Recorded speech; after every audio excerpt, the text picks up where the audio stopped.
really is the only way to travel, and it's how generations of kings, queens, princes and noblemen have arrived at the Palace of Hampton Court, where today 8 artists are lined up in front of its magnificent Baroque east front to compete in the crown jewels of art competitions.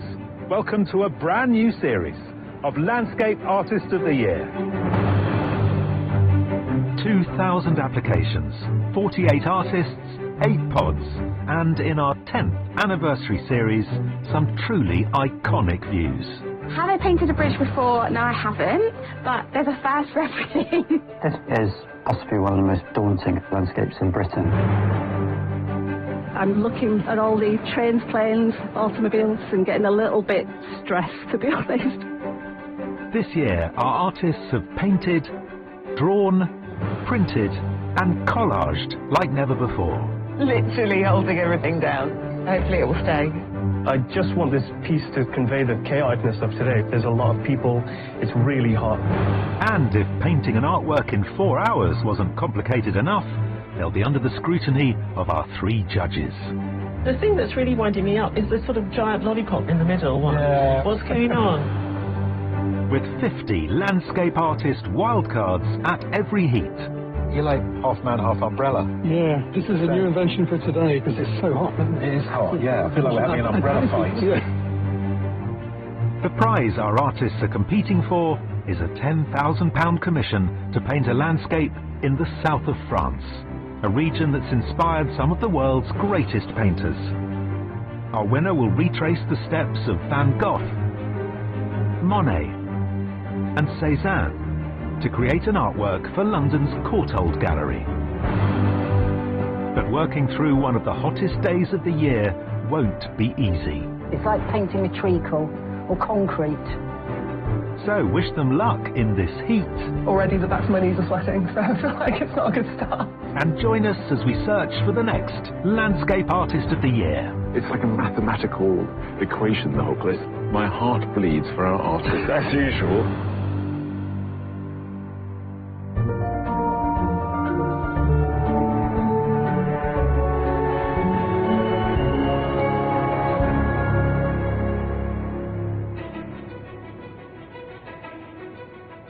Blessed with glorious sunshine today, our 8 artists are textile designer Jill Hurst from Brighton, John Shave, an artist and art tutor from Norfolk who grew up in Australia, Ben McGregor, who runs a furniture company near his home in Surrey, and professional landscape artist Barry Lowenhoff from Sudbury in Suffolk. It's such a pleasure to be here and an honour to be amongst so many other great artists. Also happy to be here today, Batch Singh, a teacher in printmaking from Birmingham, designer Hannah Day from Stourbridge, illustrator Imogen Slater from York, and Leslie Banks, a professional artist from Glasgow. I was feeling quite calm, but I think there's definitely adrenaline kicking in, so I won't have any more coffee. All our artists were selected on the strength of a submitted landscape, which they've brought with them today, along with their very favourite bits of kit. I like to sort of buy things second hand, and I bought this nice briefcase from a car boot sale, which now carries my paints in. This pen roll that I made years ago, which is made out of some old jeans. It's a bit of an upcycle. And as the sun beats down on the pods, they're looking at how to tackle today's view. To be able to have sunshine and shadows and a building and a garden with the sunlight bouncing off bits of gold is great.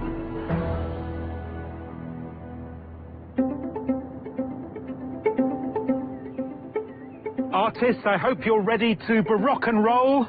You have 4 hours to complete your challenge and your time starts now.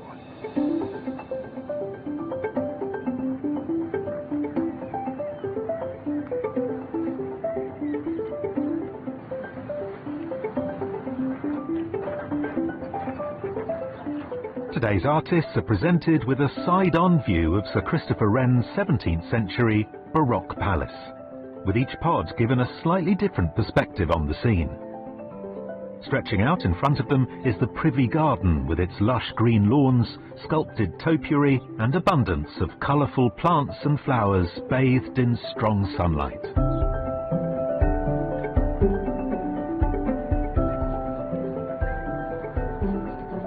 The topiary is quite overwhelming, and the way that it's so geometric and the windows, I'm not really sure yet how I'm going to tackle that, but I'm definitely going to go and have a look at some different angles. I'll be struggling with the windows and all those panes of glass, but there is some lovely colour in that garden, so I'll be all right.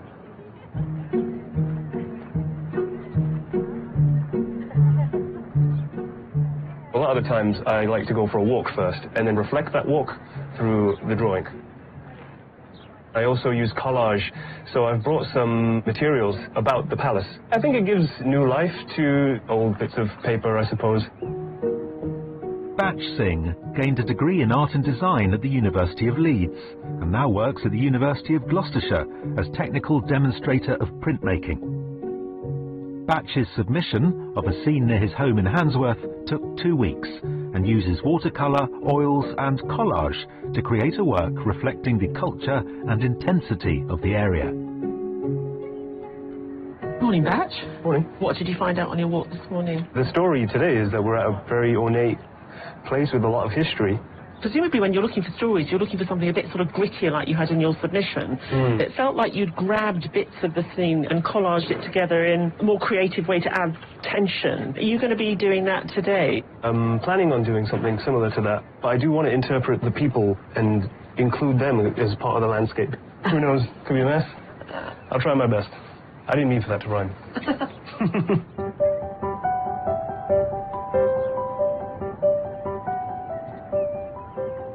When I paint a landscape, I'm aiming for a sense of the place.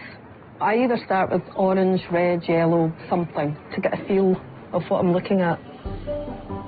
Professional painter Leslie Banks studied fine art at Glasgow School of Art. Her submission in oils is a nocturne, painted on a recent journey to Italy's Cinque Terre, and uses heightened colour to illuminate the village of Vernazza at night. Leslie, you started with this kind of quite fierce orange colour that's really dictating the warmth level of the picture. But is it a colour you normally work with? Yeah, I rarely start with a white canvas. Yeah. So it would either be a orangey colour, red, maybe yellow. And I mean, the colour in your submission, the nocturnal blue sky is absolutely gorgeous with the lightness of touch, which is quite different to the rest of the picture. It's more abstracted. Are you going to have that quality here today where you have like the more described things and then the looser? Hopefully. I've been trying to loosen up and focus on areas of the painting that can be quite tight. That's the plan.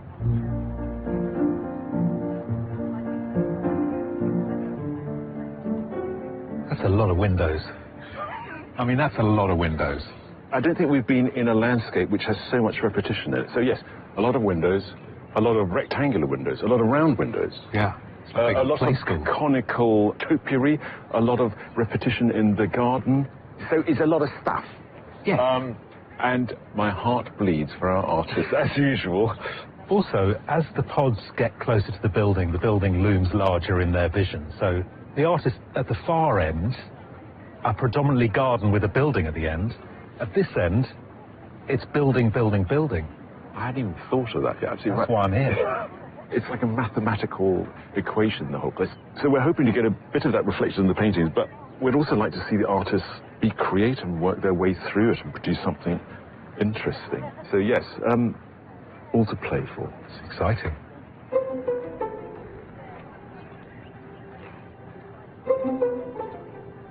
I would say I'm a figurative, traditional painter, but I like to Frankenstein things together from memory or from life. Today is quite tricky because it's all about the angles, and I like to make the composition exactly how I want it. Illustrator Imogen Slater studied art history at Cambridge and has a Master's in Fine Art from the New York Academy of Art. Imogen's Submission, a painting within a painting of two figures caught between natural and virtual worlds, captures her interest in illusion and took several days to complete. Morning, Imogen. Morning. I see you've just been for a walk. Yeah, I want to make sure I've got as many different perspectives to check that I've got the right composition. Okay. Down by the stairs, there are some really amazing angles, especially that hedge there that meets it. Okay.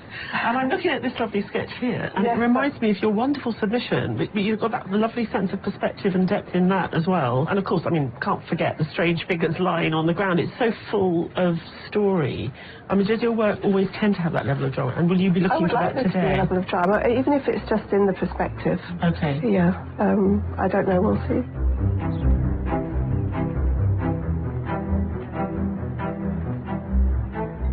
My style, I guess, is impressionistic. I like to use kind of painterly brush effects and not pay attention to perspective or stuff having to look exactly as it appears in front of me.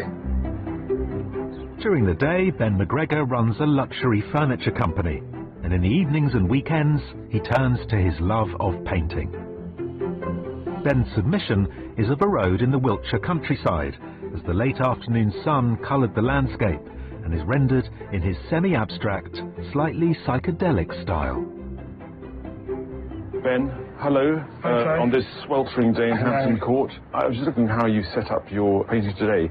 You're avoiding any built-up area, really. Well, I have decided to tackle the palace, partially, because I don't want to just ignore it. I think it's important that I show that I can do something that isn't organic. Okay. Ben, we loved your submission. It is very weird. And I must say, the way you put paint down is very idiosyncratic, but it's intriguing. Yeah. You're almost putting down paint to confuse us a bit, aren't you? A little bit, yeah. I like to abstract the landscape enough. I mean, I like to just go for it.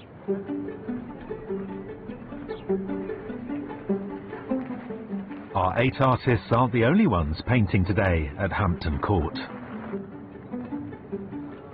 Setting up around the fountain across from the pods are our 50 landscape artist wildcards, and they've come prepared.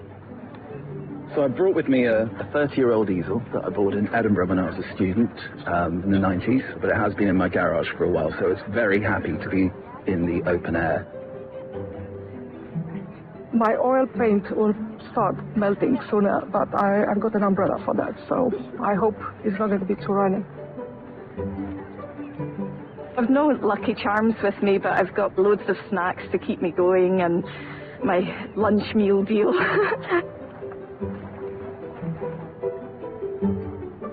Fascinated to see what you're working with. Is this like packaging from your house you bought? No, it's a couple of books from the skips at Hampton Court Palace.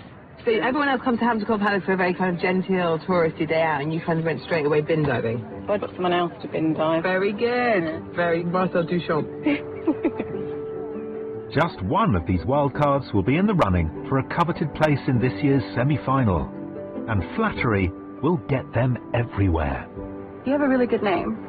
What do you mean? Your name, my husband's called Stephen. What's the surname? Mangold. You're kidding. Your partner's called Stephen Mangold? Yeah. That's hilarious.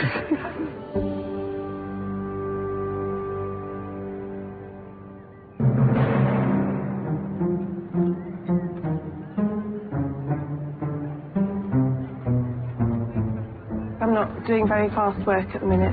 I should be a little bit further along by now, but I think the heat isn't helping.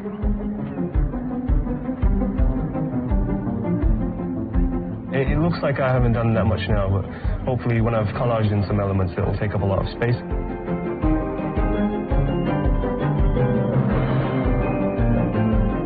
I'm going to try not to do too much detail on the palace. There will be some areas I'll just leave quite loose, so I go further on. So we'll see how it goes.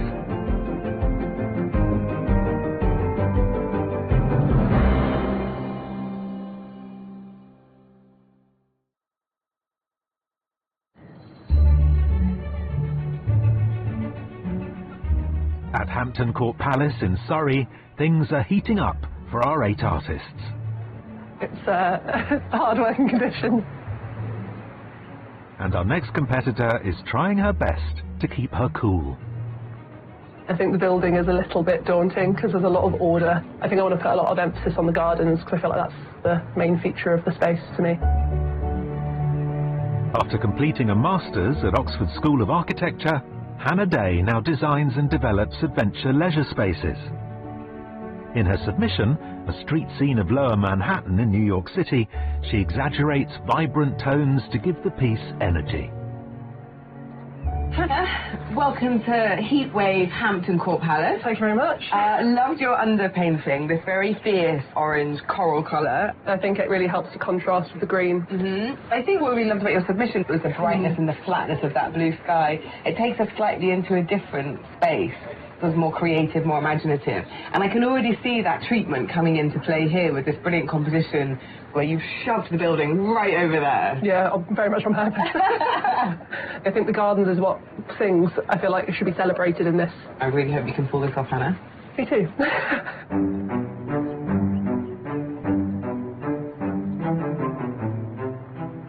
I really like working with charcoal pencils and a few pastels. We can have a great set of dynamics going on with the really dark shades and a little bit of colour. I might grow out of black and white eventually, but who knows. Barry Lowenhoff studied graphic design at Canterbury College of Art and enjoyed a 45-year career as a graphic designer. His submission in watercolour, charcoal and pastel of a small waterfall in Connemara, Western Ireland, uses both bold and light marks to create a sense of movement in the landscape. Barry, you put in this rather lovely loose, is it watercolour? It's actually watercolour and liquid charcoal. It does have a nice It looks texture. very painterly and lovely. Barry, let's talk about your submission. You've got the water and then you've got the texture of the pine trees. You wish you were there, rather. Yeah. We loved it for those choices you made. You're working with a graphic material. Yes. And I get this feeling with you that the trees and the water, you really like getting your teeth into those. Yeah. Is there something here that you can get your teeth into? I think so, but I won't have the same sense of movement as that has got. But, you know, hopefully with a few random marks I can give it a bit of life. Well, I'm looking forward to your solution to a kind of interesting problem.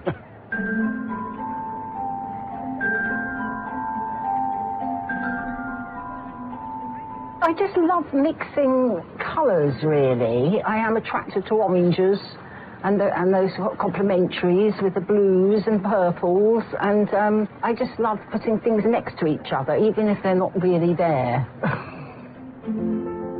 Jill Hurst has a master's in fashion and textiles from Brighton Polytechnic and went on to a career in textile design. Her submission in acrylics is of a flower garden in Brighton's Stanmer Park and captures variation in colour and form using the pinks and textures of the surrounding buildings. Jill, it's quite a view, isn't it? It is, it's amazing. It's got so much in it.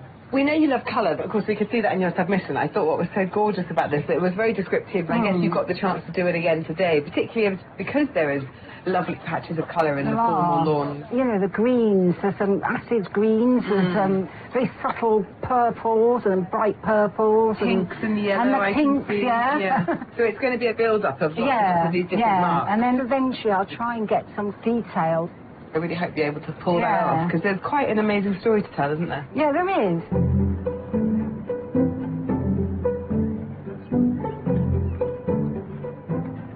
I'm painting in oils. I've got so used to using them over the years that I can play around, change colours all the time if I need to. I want it to get a feeling of mystery to it.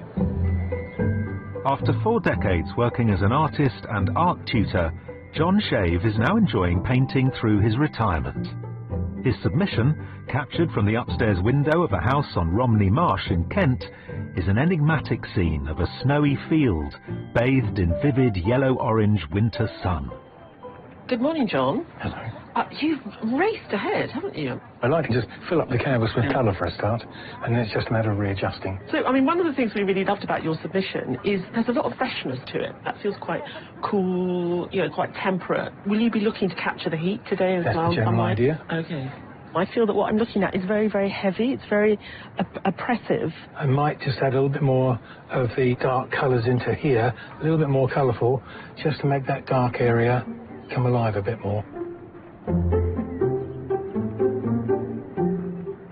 Down from the pods, the wildcards are also coming up with standout ways of tackling the view. I mean, I'm looking at this and it's really bouncing and singing. I really enjoy seeing where colour can go, and I think the neon always brings out something different. Yeah, my eyeballs are popping, thank you. You're welcome. So are you having a nice day, Stephen? If anyone asks for me, tell them you haven't seen me. Okay. Would you like to paint? I can't paint. Don't tell anybody. Do you know I host a painting show? I've seen you. Yeah.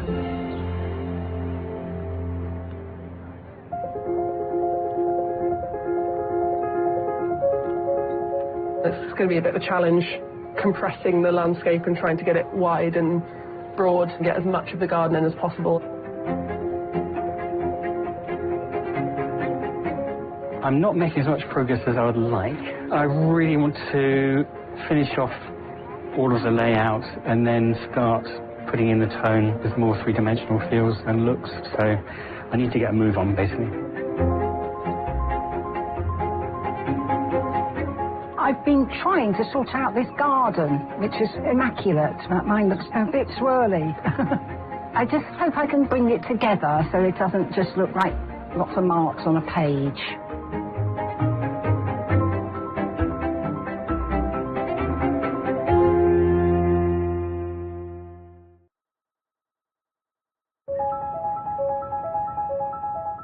At Hampton Court, 8 artists are halfway through painting the palace's east front and privy garden. Hello. Hello, Welcome Hannah. to the oven. How are you getting on? I'm trying to show the fullness of the garden without having to put every leaf and flower in. Right. It's just now to get the details and also not overworking it. The classic. Classic conundrum. Yeah.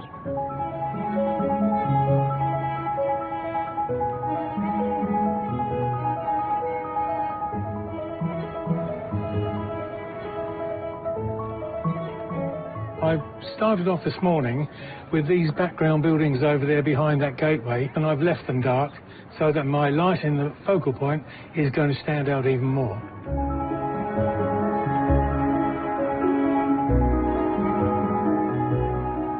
My paints are not very well, and all my brushes, they've just turned into like treacle, really. So it's like painting a treacle or concrete. So I'm having to use a lot of paint, but it'll be all right. What a setting. But for an artist, is it majestic or a right royal pain? There's so much symmetry, so many different perspectives. We've also put them in a difficult position because they're having to deal with the formality of the garden as it's meant to be, but with the reality of the angle that they've got looking at it. It's interesting to see who's gone for that feeling of heat. You can definitely feel it in Leslie's, can't you? Yeah, I think Leslie's orange ground has a real sense of heat, which is only going to build as the afternoon goes on. I just hope that she can keep it loose. I think with the elaborateness of what she's looking at, she could quite easily get bogged down in all the details, particularly of the topiary. Barry's behind. Yeah. I think it'd be quite interesting if you could carefully work his way around the page, just giving us enough detail to offset that painterly wash he's put down. I mean, that's what his submission worked of. I'm given up on him completely yet. I mean, he wants to use charcoal, he could get some beautiful flourishes with that, he can do an awful lot with not very many marks, but there's no denying the fact he's just gone far too slowly. Jill's struggling with the paint, the heat. She says it's drying very quickly. It's impossible. The paint's dry before they've even thought to get it out of the tube. The thing with Jill is that in her submission, it's pretty much the scene that we've got today. You know, she's got the lovely grounds, flowers, and then in the distance, a red brick building. I like Jill's sense of colour. There's something about being in the heat where things are vibrating. And the way Jill uses colour, you sense the shimmering heat. These are big gardens, it's a big building, but John has made it seem even more vast and even more epic. Well, John's given us this very dark, foreboding scene, but it still feels like Hampton Court Palace. It's just a fresher, looser version of it. It's very strange standing out there in the white, shimmering heat, and John's brought the tonality right down. The colours are much darker, which I don't feel. Is Batch cooking? I think what's interesting with Batch is that he's done his research and he's found all these books on Hampton Court itself and the royal palaces, and he's using them in the collage. It's forethought. I'm surprised that Bakht hasn't maybe put down more of a wash or something to get us into a painterly mindset, just to sort of take us away from this very stark emptiness. Hannah seems to have shrunk the house and enlarged the garden. Are you happy with that? I love the way that she's created these interesting sightlines across the garden. She's really understood what's fascinating about the space. The way she puts paint down is delicious. I mean, it really goes on nicely. Ben's giving us 50 Shades of Green. Yeah, I mean, I think Ben is essentially an abstract artist. It's as if he's building a tapestry with different stitches in each little organic shape that he's created. I mean, it is fabulously bonkers, really. It's like he sat there, sort of digested the scene, and it's come out organically. I don't feel that it has the order or structure or geometry of this, but it is a sense of the space in terms of how the eye moves across the landscape. Imogen's submission showed architectural clean lines with a bit of greenery as well. She's found that, hasn't she, again? I salute Imogen for finding a scene that was interesting to her. You know, this lovely sort of doorway leading to somewhere else, or something out of a fairy tale, and the steps leading down. I just think she's incredibly behind. Yeah, Imogen was sort of very nervous. I think just took a long time to work her way around what we'd given her, and then eventually found it somewhere completely different. I think what she's got is intriguing, but we need a bit more.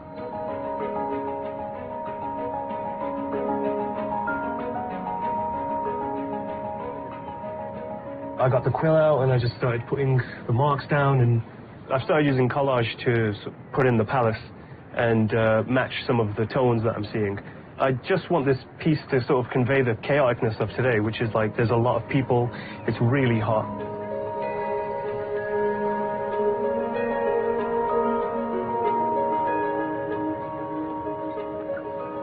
Oh, Barry. Hello, hello. Look at that. You were so behind earlier. Now look at it. It's quite a limited palette, apart from the sky. Yeah. Yeah, what's the thinking there? It's like looking at a black and white film or seeing a black and white photograph. They can be really fantastic, aren't they? And I love the idea of trying to tease things out and making things look really rich and beautiful.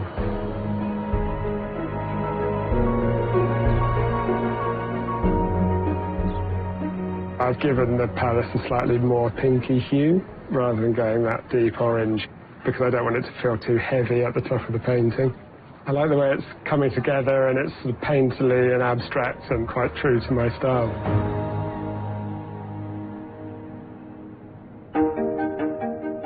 Best known as one of Henry VIII's favourite residences, and for its own impressive art collection, Hampton Court Palace owes much of its appearance today to two later monarchs, Mary II and her husband, William III, who reigned together from 1689 until Mary's death in 1694.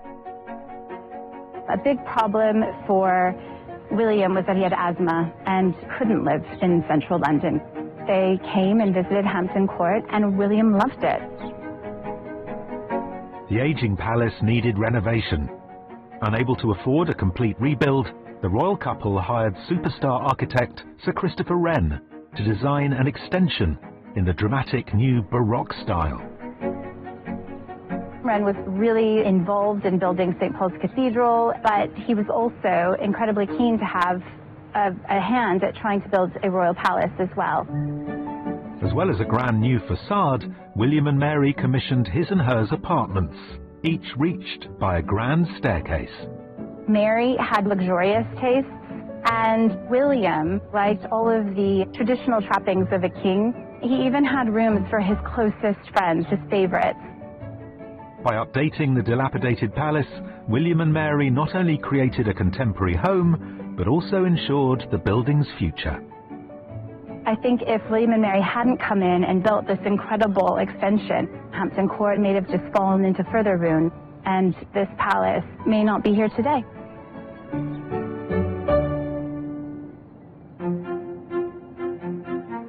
In front of the Baroque palace, the Wildcards are also styling it out with their artworks.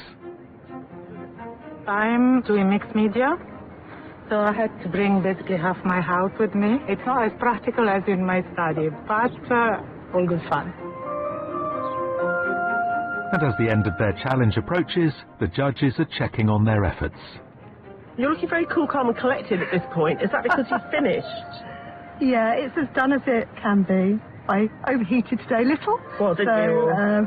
made the decision making a little bit harder. You know, I'm talking to other artists here. They look at those windows and think, oh my God, I've got to put all the windows in. You don't have to do that. Not with watercolour. No. I've just been watching you put that blue into the shadows, and it's just so yummy the way it sits on the paper. But only one wild card will win. That's the big one I've been admiring all day. Very picturesque. There's this one. That which isn't bad at all. I rather like this one. Thank you. Congratulations. So much, I can't believe it.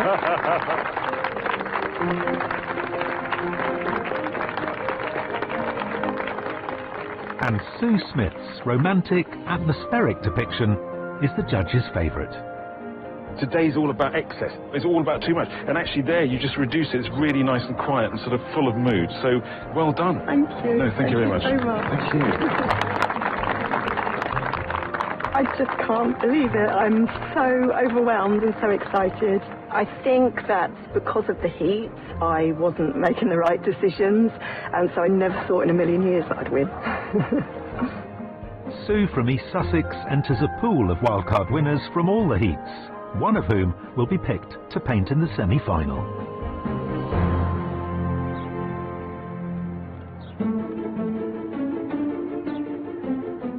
Back in the pods, the artists are soldiering on, with a bit of support from the family. Wave, guys!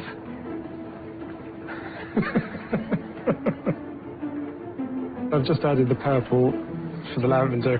I think actually the palace has turned out quite well with the stripy flower pots. And that was a bit of a risk. Hopefully that's paid off. It was always the intention to leave the orange ground shining through.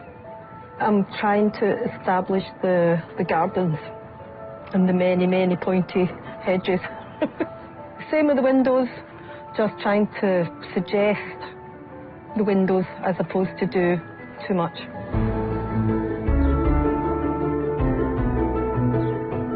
What I've got left to do is the thing that I've been avoiding, which is the actual palace. Do not feel like I'm on track at all. I feel like I am for the chop at this rate.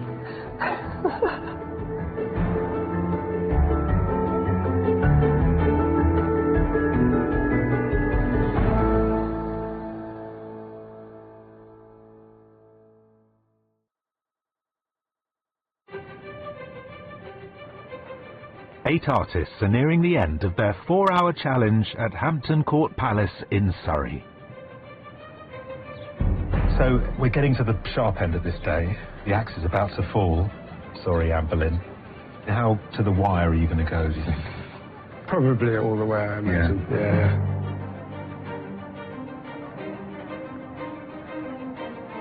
I just realised you are using acrylics, which must have dried in about 3 seconds. I think I've probably used about £200 worth of paint just from drying it out. Oh, right. It's almost done, and I don't want to go too far because I might overwork it and it'll get into a right old pickle then. You going to finish on time? I think this has more or less got to be it, or I'm going to start footering. It's going to start what? Good Scottish word for messing about. Footering. Footering. Footering. Oh.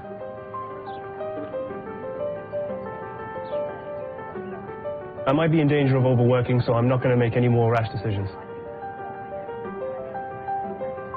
Artists, you have 5 minutes. 5 minutes. Tell them to go away, will you?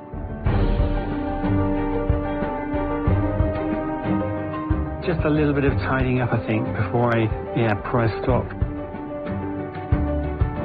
It's not where I would like to be. I don't think I will finish.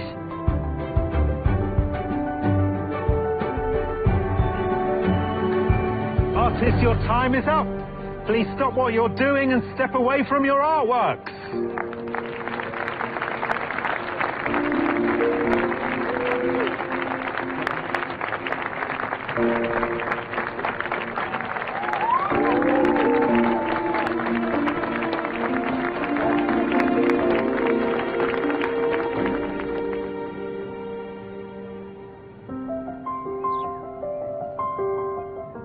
just one of today's 8 artists will win this heat and be one step closer to the coveted title of Landscape Artist of the Year and a £10,000 prize commission for London's Courtauld Gallery.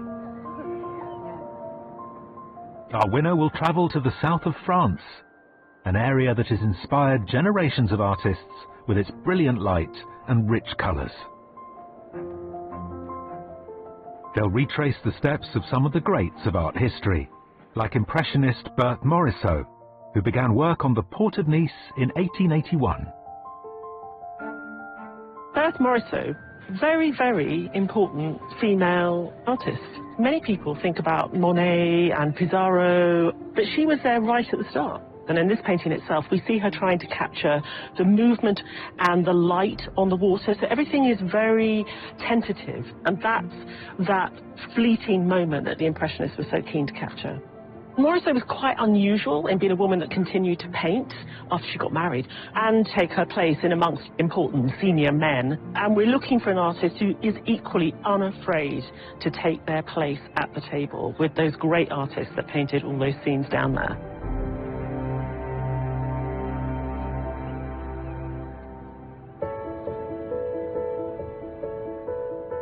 For now, in Surrey, it's time for the judges to look at the 8 finished works. To help decide which artist to send through to this year's semi-final, their selection is narrowed to a short list of 3. It's like a day of dealing with the kind of rigid conformity and the formal quality of those gardens in that building, and then the kind of artistic desire and imagination and will of the artist to bend it somehow. Leslie chose this fantastic vibrant orange that really helped lift this picture. I love when artists play with the underpainting, using a loud colour to work against. Here, it infuses the whole building and makes it slightly unreal. It's interesting seeing how Barry worked this one out. I think the house today just got on top of him. But I do like the mood of this monochrome. Yeah, I love the mood. I think ultimately what we're seeing is something half finished. With more time, he could have taken it where he wanted it to go. Jill's just, I mean, it's a riotous celebration of colour and topiary, and these wonderful purples and the yellows, way, way more colourful than what we had in front of us today. Yeah, I think Jill's got the heat, the shimmering of the colours as they bounce against each other. It's fantastic. Whereas, John, I mean, where are we? Where has he taken us? I find it quite fearful and foreboding, and for someone who depicts nature in truthfulness, he's completely created an imaginary place. It's got a very forlorn quality to it, with this luscious paint and quite pretty colour treatment, particularly in the sky with that gorgeous lilac. I think Batch's work is charming. I think it's helped by these painterly qualities, but I'm not getting a strong landscape reading on this. It's very difficult to compare it to the other things. I like this journalistic, multimedia approach to what is happening today. It's about place, but it's about the people within the place, and I find it amusing and entertaining. There are so many funny moments in Hannah's painting, aren't there? I mean, those chimneys that pop up behind the hedge there, it's sort of quirky. It's a really charming work. I think it is charming, it's amusingly done. At the beginning, the orange underpainting, it looked more contemporary. It was going in a different direction, and with the painting out of that orange, it's become more traditional, more conservative. Whereas you look at Ben, and it really is quite obviously quirky. I mean, he's sort of found this higgledy-piggledy land. Some of the topiary look like lollipops. They've got a kind of Willy Wonka quality. It feels weird and organic and psychedelic, but it's very well thought through and structured. Imogen's found this really great view, and this picture has so much promise, because you can almost sense the weird light that it would have had by the time she finished it. Yeah, with Imogen, it's quite interesting. She's come up with a really clever way of showing us the weirdness of the garden and the geometry of the house. It's remarkable how little she's done and how much she's saying.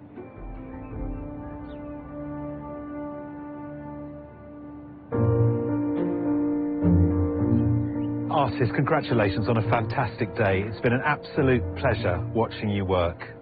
The judges have decided on a short list of 3. The first artist is Jill Hurst.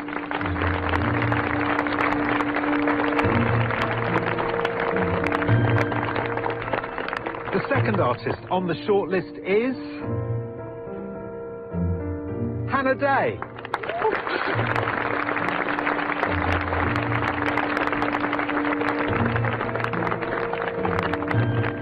The third artist is Ben McGregor.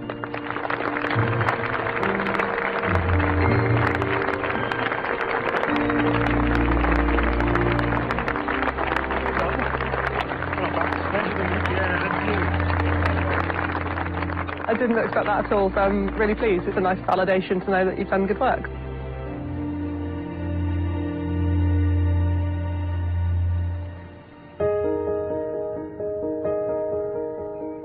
The judges now have the unenviable task of picking today's winner. Only one artist can go through to the semi-final. To help them, they also consider the selected artists' submissions. Well, it's interesting that the three shortlisted artists, none of them really made the building the main event of their paintings. So the best way to deal with the building was to slightly ignore it. There's 3 fantastic pictures of the garden, which also includes the building. I find with Jill's painting, the initial reaction is at how beautiful I want to be in that garden, but the more I look at them, the more kind of overwhelming they become, because there's so much colour, there's so many plants, there's so much going on. It's just an abundance, isn't it? There's a joy in colour, and that joy spills out of the work, really. Yeah. There are these lovely passages of yellow in the painting today. You know, I definitely saw the purple of the lavender spotted here and there, but she's made up these little bits that allow us to take these serpentine movements through the foliage. Hannah gave us that, obviously interested in colour as well, that architectural New York scene, and now an architectural garden. The strangeness of them comes maybe through the saturation of the colour and through the language of the painting. So there's something definitely mildly quirky about Hannah that we can't entirely put our finger on, but we find very enticing. As we're standing here, I realise how many similarities there are in terms of repetition, vertical disruptions, a sense of space. I think the quirkiness is, you know, the amount of windows she's painted in both these paintings is extraordinary. Ben's work is really imaginative and interesting. I mean, his submission, those figures where that child is hugging the man with his mouth open on the top right. What? Can you see that? This figure here looks like someone burying their head in someone's shoulder, like that. Okay. And the person behind is like... So I see things when I look at Ben's work. What do you make of his... I can't not see it now. There you go. I mean, he has a real particular vision, doesn't he? And he's seen it through. He wrestled with the building and he was like, right, you can go in, but you're only getting 2 inches at the top. It is very believable, actually, in creating a sense of distance in a landscape which otherwise has very few reference points. It's like we stepped off the table with the Mad Hatter's Tea Party, and we've gone into this crazy garden, and the Queen's going to come out and shout off with his head. It is mad. It is like a tapestry, but it's foam-filled, so every little distinct section is like a little cushion.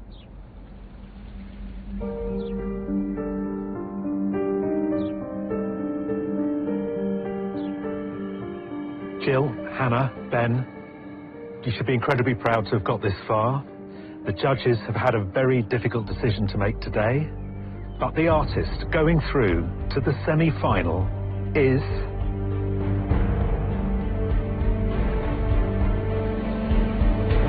Ben McGregor.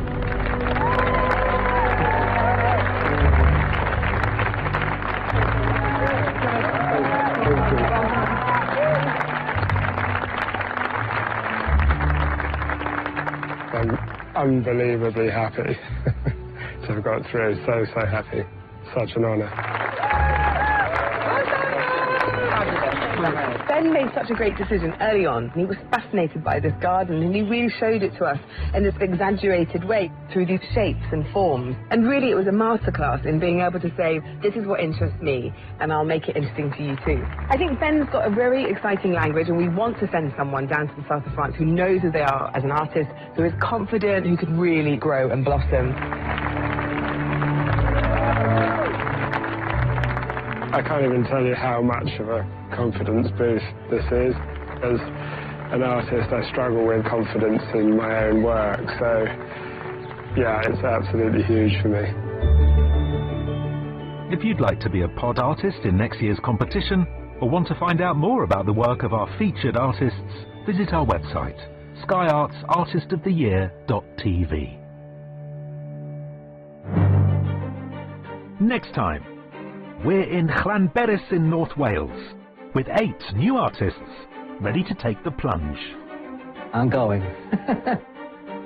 Using sketchy techniques and bold moves. I need a black on my palette or else I'm not painting at all. Who will be deep in trouble? So I'm feeling a bit panicked just because there's a lot to resolve in a very short space of time. And who will be ending on a high? Even just an hour more would have been perfect, but I think I can get it done.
Hello and welcome to Bristol, where today we're looking out over Isambard Kingdom Brunel's spectacular Clifton Suspension Bridge.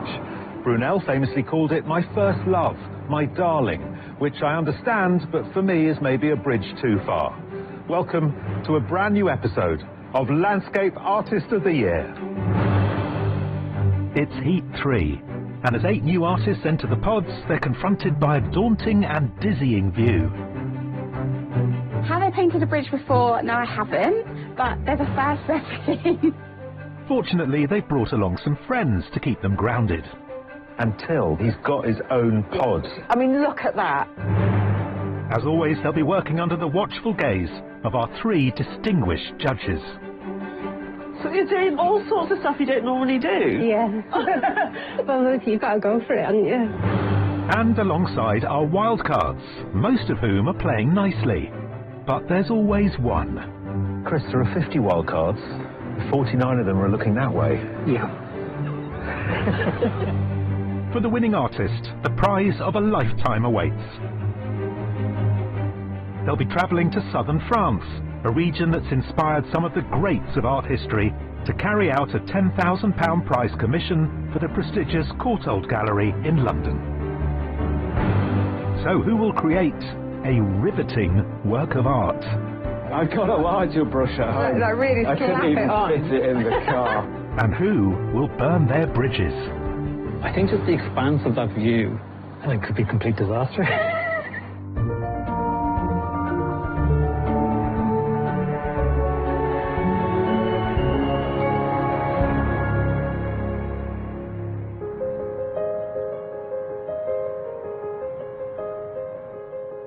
In Bristol today, we're joined by 8 competitors. Sarah Harris, a mixed media artist from Warrington. Printmaker Ian Cox, who lives in Devon. Stockport oil painter and illustrator Jonathan Hargreaves. And Kieran Guckian, a former web designer from Dublin. I switched careers about just over a year ago, going to art full time, so to get this is huge, huh?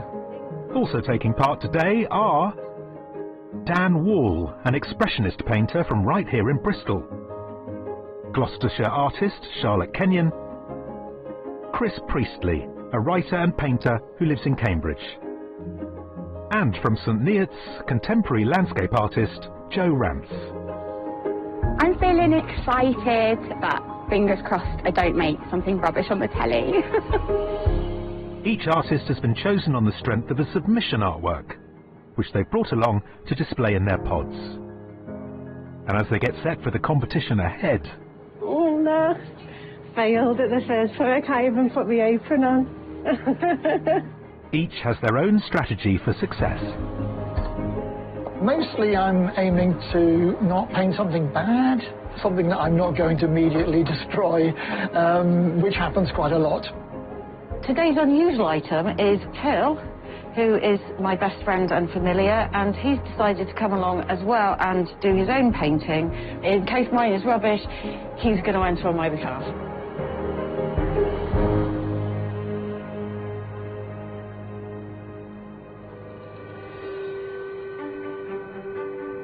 Artists, you have 4 hours to complete your artworks, and your time starts now.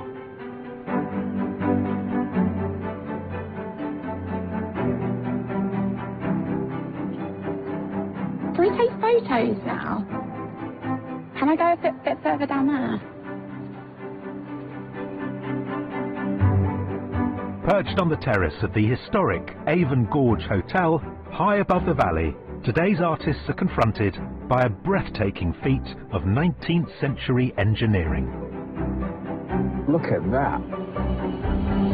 The dramatic span of Clifton Suspension Bridge dominates their view, stretching across the gorge above the pods.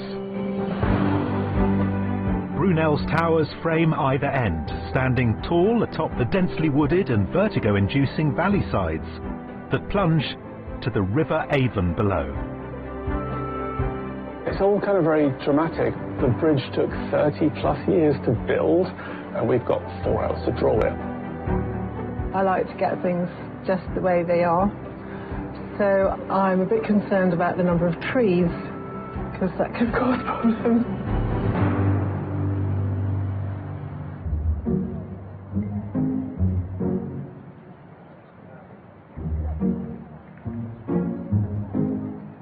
Today's view is marvellous in some respects, but potentially treacherous in others. So I am doing a panorama. It's a panorama, basically. Jonathan Hargreaves cycled for Team GB before a gear change saw him become a full-time painter. His submission shows the view over Cadiz from the bell tower of the Spanish city's cathedral. Hi, Jonathan. You're right in here with all this architectural detail. Yeah. I love the idea of something that's panoramic, engaging. Those things really float my boat. And it's difficult because the bridge is so bloody enormous. And I think actually this foregrounding gives you a jumping off point for your eye to settle. It does. The initial photograph is slightly fisheye, so there's a bend. And then we go to your fabulous submission, which again has got the same sort of perspectival drive. Yes. You've given us this fabulous window. We're rushing over the view. It's just very large brush strokes that imply sort of stonework. I mean, this one is like... I've got a larger brush at home. That really I couldn't even fit it in the car. So funny. It's like putting your downstairs loo.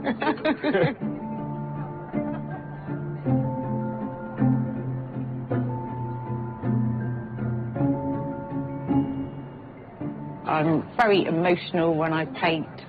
I think what sets my work apart from other artists is probably the struggle that goes into it.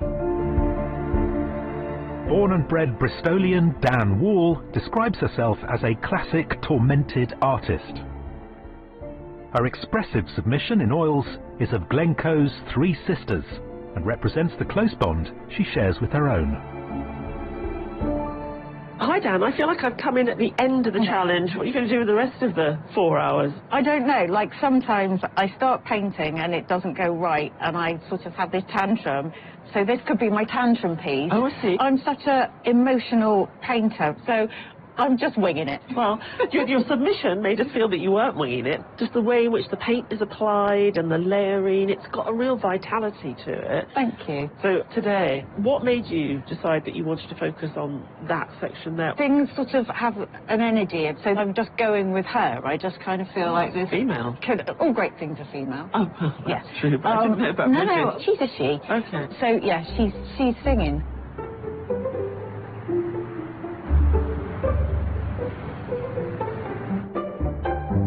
Spectacular, isn't it? It is fantastic. Yeah. I mean, and a lot of it has to do with sort of angles. We're sort of looking up at a bridge and there's a kind of abyss. It's just beautiful. And this sort of wall of green that's facing us. It's a really steep drop, isn't it, down to the Avon? I mean, it's fantastic. There is a problem, of course. It's very wide. Right. And it's very deep. Right. So a lot of editing has got to take place. And also, the sun is sort of coming in and out, and that's also problematic. But that's, you know, the joy of painting outside in plein air. It's a beautiful structure. Who built it? The person with the best name of any name ever that ever existed. Isambard Kingdom Brunel. I mean, with a middle name like Kingdom, you're set to do great things. Oh, yeah. Got a light. While I go off to check my girders, our next artist is busy solving the puzzle of today's view. When I'm painting a landscape, I almost treat it like a jigsaw, kind of just build it, and then, fingers crossed, something that looks like what I'm trying to paint actually comes out. Jo Rance is an artist with a love of rural landscapes. Working in acrylics, she constructs an image in brightly coloured and textured patches, as in her vivid depiction of Dartmoor. I can see a bit about where your head is because of your glorious submission. Yeah.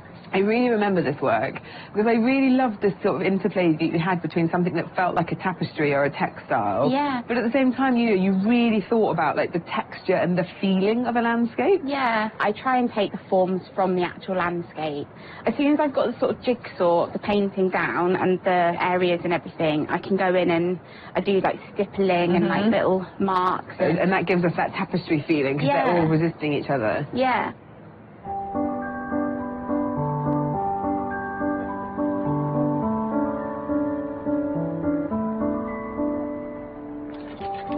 When I'm painting a landscape, I'm trying to capture a feeling of that place. Like, what does it feel like to be there? So, yeah, today I want to get the deepness of that gorge somehow. Yeah, basically. Irishman Kieran Guckian became a full-time artist just 12 months ago.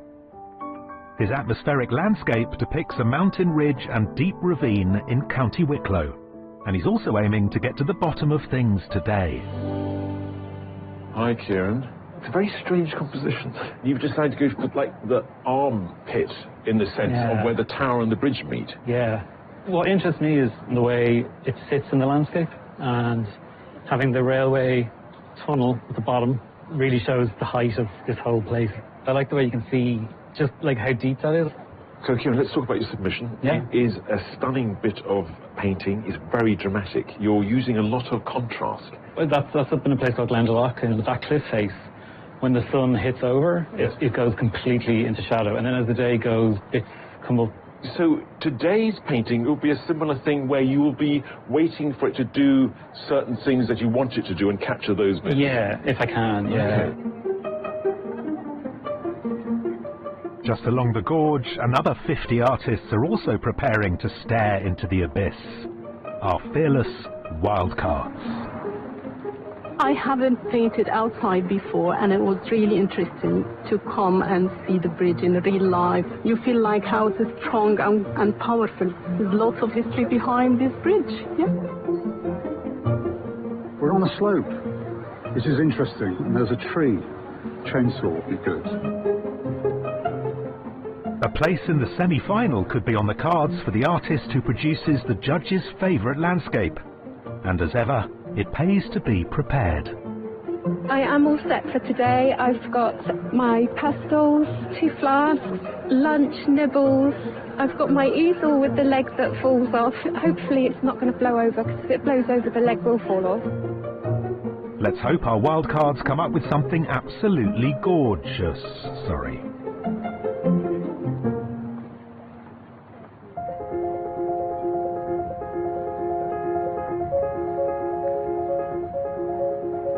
It is tricky with all its changing light. I'm working a bit bigger than some other people, so it just adds to the complexity. My textures and patterns come from what I see, you know, light and dark. The sunlight going in and out is fine painting-wise, it's just quite hot. And Joe isn't the only artist feeling the heat. You can break. If you want to step away from it, start bashing out another. All right. You can do that. Well done, I'm having a meltdown. I've decided I'm going to start another one. I'm like, oh, for heaven's sake, I'm going down in flames on TV.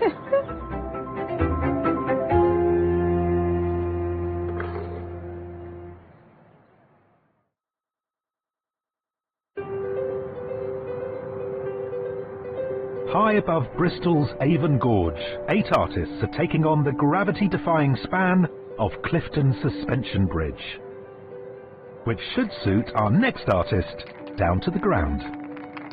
I'm a bit of a mixture between like realism and a bit of surrealism, and I'm just looking at what shapes I can see and then see how everything else works around it. Sarah Harris sees the world in bold combinations of shape and colour, which she translates into vibrant and imaginative works of art, as in her submission painting of an urban view in Manchester. This is lovely and colourful and vibrant and a bit strange, and that's great. And I love the way that you've made us really think about the kind of architecture in a different way by creating these geographical shapes, which are, I guess, quite surreal, but also make sense. Yeah, it sort of just jumped out straight away. It looked like a tetrahedron rather than a column, so I wanted to convey that in the painting. Yeah. And a very large, distinctive submission, which really played with scale, and played with colour, and played with shape. So we're seeing you do all of that now, which is beautiful. Yes, I like to push the colours and pick out the hues that are sort of talking to me. This is so vibrant. It's absolutely full of life.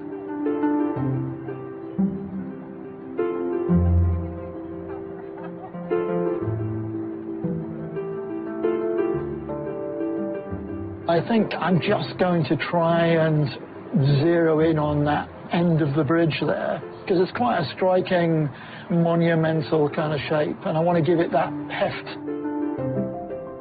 Chris Priestley divides his working time between painting, writing and illustrating children's books. His snowy submission landscape in acrylics is a view of Gonville and Caius College in Cambridge, the city he calls home. Chris, we've given you this very wide bridge. Yes. And you've chosen this tower on one end. Yes. Why? Well, okay, I think trying to get the whole bridge in, it would have ended up a strange painting. And there's something about the monumental quality of that that just interested me, to try and get the weight of that coming out of the trees. That is also a lot of red, which seems counterintuitive. Yeah, I'm just trying to get some underpainting through that will hopefully warm the painting up. Right, I would like to talk about your submission, Okay. which is not unadjacent in composition to what you've chosen today. We love this because of the structure and the weight of the building. So it's kind of interesting you've gone for the similar structure today. Yeah. We would like to see something as beautiful as your submission. Okay, I'll try. On the nearby green, as always, the wildcards are doing it their way. So Chris, there are 50 wildcards, and 49 of them are looking that way. Yeah. What's wrong with the bridge? It's just going to be crowded that way, really. Right. So I thought, Yeah. well, I'll have a go doing something completely different. Yeah? He doesn't like to follow the crowd. Yeah, I can see I like to be that. different. You like to walk your own path. Indeed. When I saw the picture, and I thought, my goodness, you know, we gave you this enormous bridge, and what have you done? You've done this tree. But when I look up from where you're sitting, you're absolutely spot on. That tree is phenomenal. It's a very nice tree. Yeah. I mean, I have snuck the bridge in the corner. I'm not ignoring where you've put us. Yeah. Even though I was tempted. You have an interest in skies, by the looks of it. I like a sky. I don't really like a bridge, if I'm completely honest. A little unfortunate. Hasn't plonked you next to one of the most famous bridges in the world. I know, I'm just looking at the view that he had while he was building it. Okay. I feel like he's involved Kingdom Brunel. I feel like he's here, and you've gone, yeah, great bridge. Anyway, look at that sky.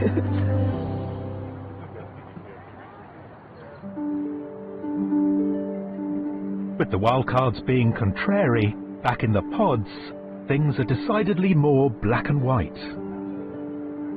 What I'm working with today is charcoal. I like working tonally, and so there's no colour to worry about. And I like working in a lot of detail. So 4 hours is going to be an interesting challenge. Using fine charcoal pencils, Ian Cox's meticulous portrayal of Blackatour Copse in Devon took over 100 hours to complete. Needing to drastically reduce his working time today, he's come armed with a secret weapon. When I look at your submission, the level of detail and the sharpness of focus, I would never have guessed that it starts with this level of looseness and fuzziness. And Well, actually, I kind of need to explain that a bit. What I'm working with today is charcoal dust, and it means that I can work on quite a large scale and cover quite a lot of the work relatively quickly. And what I'll do as the thing goes on, hopefully, is to start using finer and finer charcoal pencil. yeah, I mean, it's so impressionistic in a way, isn't it? I mean, is that what you're trying to capture at this stage? Yeah. A sense of the mood and the moment. That's right.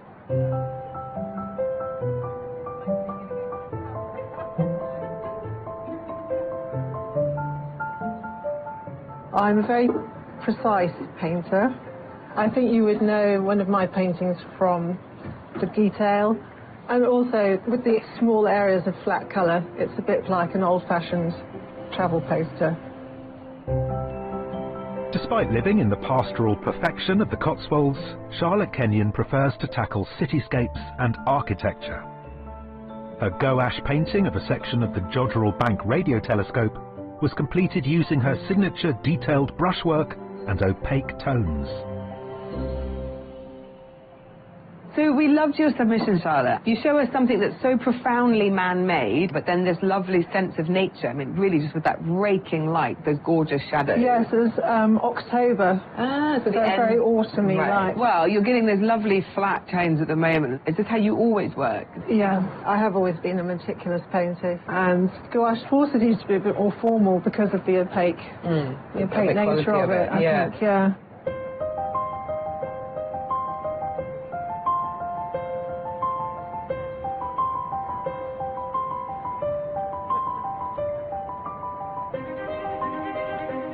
Where I can lose myself is when I start working on the detail. So it's kind of working across the whole canvas, kind of fairly evenly, so that I don't get caught out by time.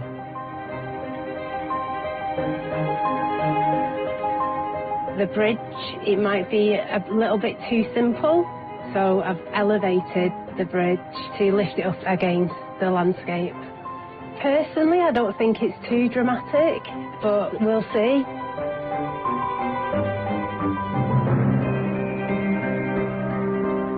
My stated aim at the beginning was to give that end of the bridge a bit of weight. It's still got a way to go yet, and plenty of opportunity for me to do something horrendous to it.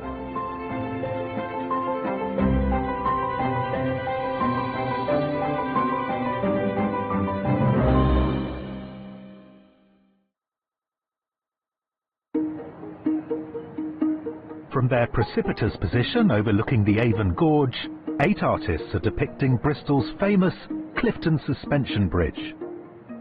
And as the halfway point approaches, are they happy with the decisions they've made so far? Spent so long working out the bend and perspective of that balustrade. I've got to admit, I'm finding the stonework tricky, really tricky. Still got quite a lot of marks to make. Currently stippling with my paintbrush. What could still go wrong? Not finishing it.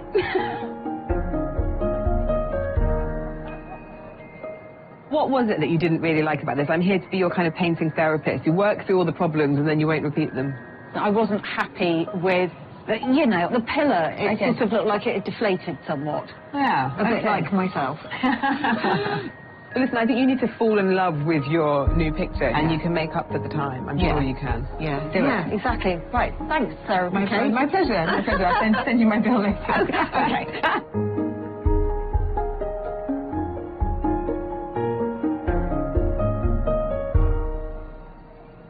So how do you think it's going? I'm just a bit surprised that we've got this incredibly wide thing going across this very deep gorge, and so many of them are focusing on the one tower. The paintings have such different feelings. It's extraordinary. So Chris has given us a portrait form, one tower. How's he doing? What I would say is that he needs to look a little bit harder, because there's something about the shape of the tower that he's not quite got. It feels a bit lightweight to me. I think it's because I sort of think the opposite. I quite like the fact that Chris doesn't really worry himself too much about the perspective and the geometry, and I worry that if he kind of overworks exactly how that piece of architecture is, then he'll lose the sense of how it feels. Ian's submission was full of detail. But we're not going to get that level of detail today, are we? No, that submission was 100 hours. The thing that I'm slightly worried about with Ian is that he's already getting quite fussy and we're only at lunchtime. I don't think he can really help himself. Having said that, I like the composition. You do get the expanse and the emptiness on the right. So it's all there. Charlotte seems to find an elegance in architecture, doesn't she? Yeah, I think it's interesting you use the word elegant. I'd use polite. It's very polite. Oh, that's such a good word. You're looking at me like, you don't like it, do you? I do like it. No one crosses continents to see something polite. Maybe not, but I think I would like to see something a bit. I just a bit ruder. I'd like to be a bit more rude. I want her to get into it a little bit more. The gouache is used for illustration, its precision, its flatness. I think Charlotte's work is very actually correct, but not particularly exciting. Look at Kieran's 2 works of art, his submission, what he's doing today, and you're invited to this empty place, and it's not the main attraction. It's like, no, don't look at that. Yeah. Follow me. Have a look in there. Yeah, Kieran loves the depths, doesn't he? He wants to go right down there, and I love the way it's coming together. I think it's rich, it's deep, it's full of story. I think Kieran's found an elegant solution to giving us the sense of the verticality. My problem is the greens he's using, they're very, very flat. So I think he's got to start finding differentiation. Jonathan is giving us that kind of wide-angle distortion thing. He's got the sweep of the balustrade, you've got more of the expanse of the bridge, but I just feel like he's got so much left to do. I worry that these big brushes, I've started to not look at the sort of splendour of that drawing, I'm looking at the chunkiness of the paint marks. Joe is bringing some swirly, psychedelic... Well, are you having a good trip or a bad trip when you look at her work? I think it's like a tapestry. Yeah, the way Joe puts things together, it's like, you know, she's taken little bits of textile and sewn them all together. But funny enough with Jo, I think she has got the sense of looking up at this rather monumental structure. The colour is turned up to beyond 11, but the actual place, I am there, I feel it. Then we have Dan and Till. Dan started one, she binned it, moved on to a second one. I think Dan put so much of herself in the picture that if she's not feeling that painting, it's going nowhere. The second one feels much more spirited. Yeah, I love the way Dan puts paint down. She's not afraid of it. But the tower takes up a central position on quite a small canvas, and it's kind of simple. She's got to work a bit more with it. Sarah has the tower on an inverted pyramid hanging in the air. Is the hovering bothering? Ooh. Yeah, it is the Clifton Suspension Bridge. Yeah. It's just in a very radical language. I hope she can pull it off. You know, give me more geometric shapes, incredibly sort of hallucinatory colours, and I'm very happy. But when it comes to judging, it's a very different way of treating landscape, and to judge that against the others, I think, will be very tricky.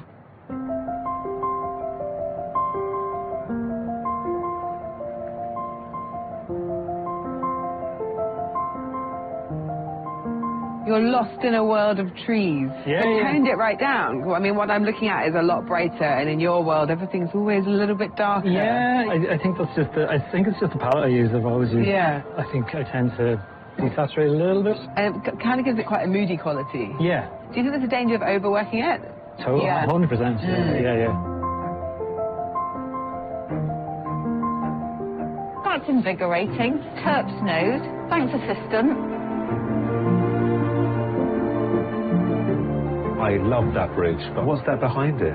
Yeah, it's a bit of a halo, just to sort of say that this is the star of the show, and this is what you want to look at. Sort of thing. Not look like. You don't want to look like a bridge.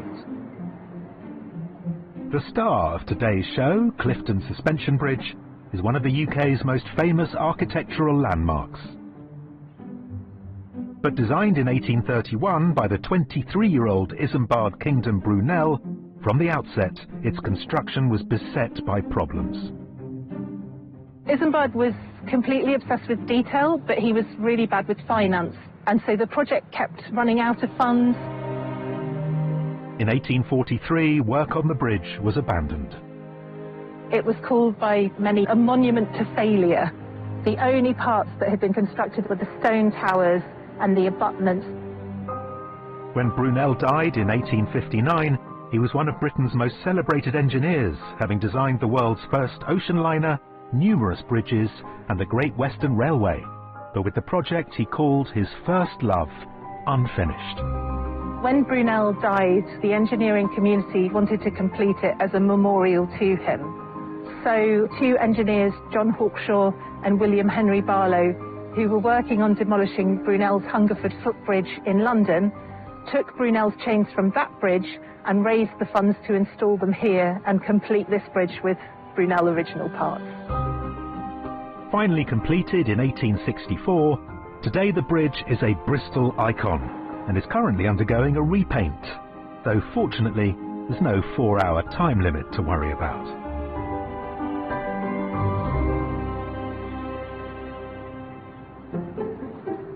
Back on the green, the wildcards are nearing the end of their day's painting. Charmaine, you've got this sort of vorticism thing going on in the sky. with all the fragmentation of the clouds. We've had a day where it's been grey at times, and then you've had a flash of blue and the sun comes out like now. So I've tried to embody a bit of everything into it. Well, I love what you've done. Oh, very strong piece. Hello, Charlotte. Hello. Look at the bold and beautiful colours. Yeah, so I like using the primary colours mostly and using as little kind of black and white as possible. Fair enough. Have you chatted to many of the other artists? I have, yeah. Everyone's really, really lovely. Painting's quite solitary some of the time, so being in a massive group of people is really nice. It's now up to the judges to select their favourite work.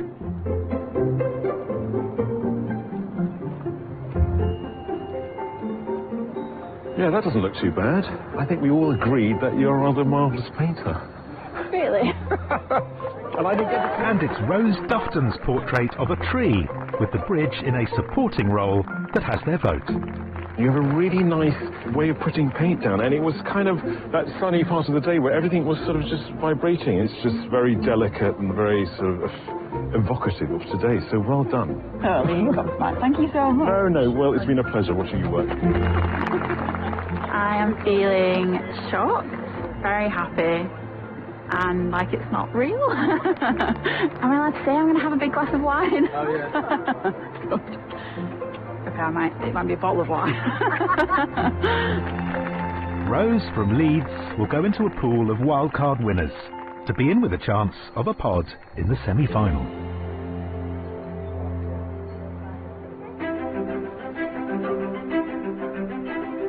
Back on the terrace, our pod artists have entered the final hour of the competition. I'm worried about getting a finished picture.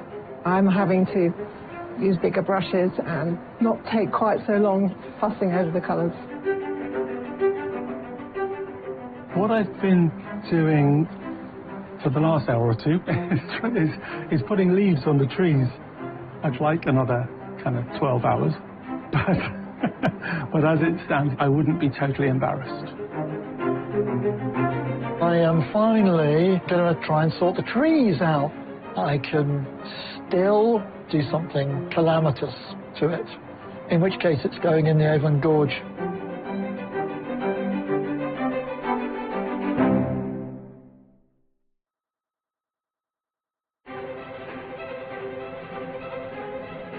Above the Avon Gorge, 8 artists are approaching the end of their Clifton Suspension Bridge Challenge.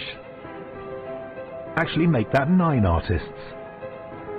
Until he's got his own pod. I know. I mean, look at that. Is his relationship to art, you know, does he work at it like you? No, I wish I had less of my struggle and more of his... His laissez-faire attitude. Exactly.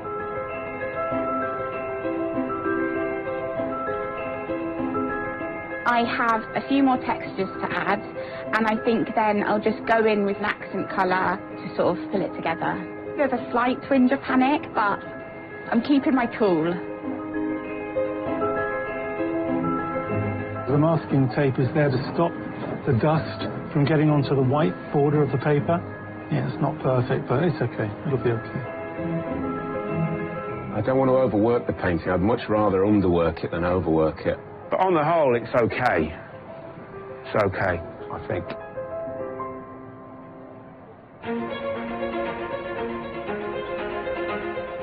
Artists, you have 5 minutes left.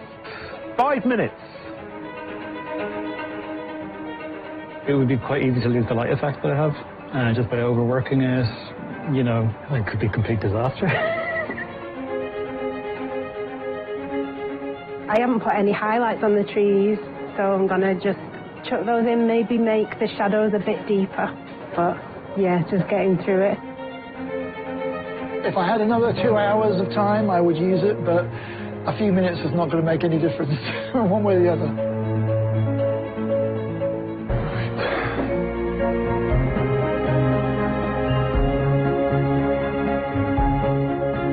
If anything's gone right already.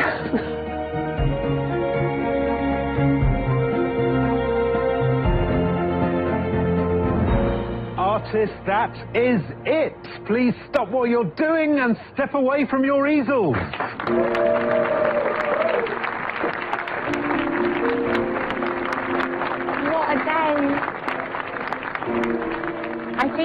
today just reaffirmed my love for painting. Everyone's been really lovely, all the other artists are lovely, and it's just been a joy, really. Cringe, but true.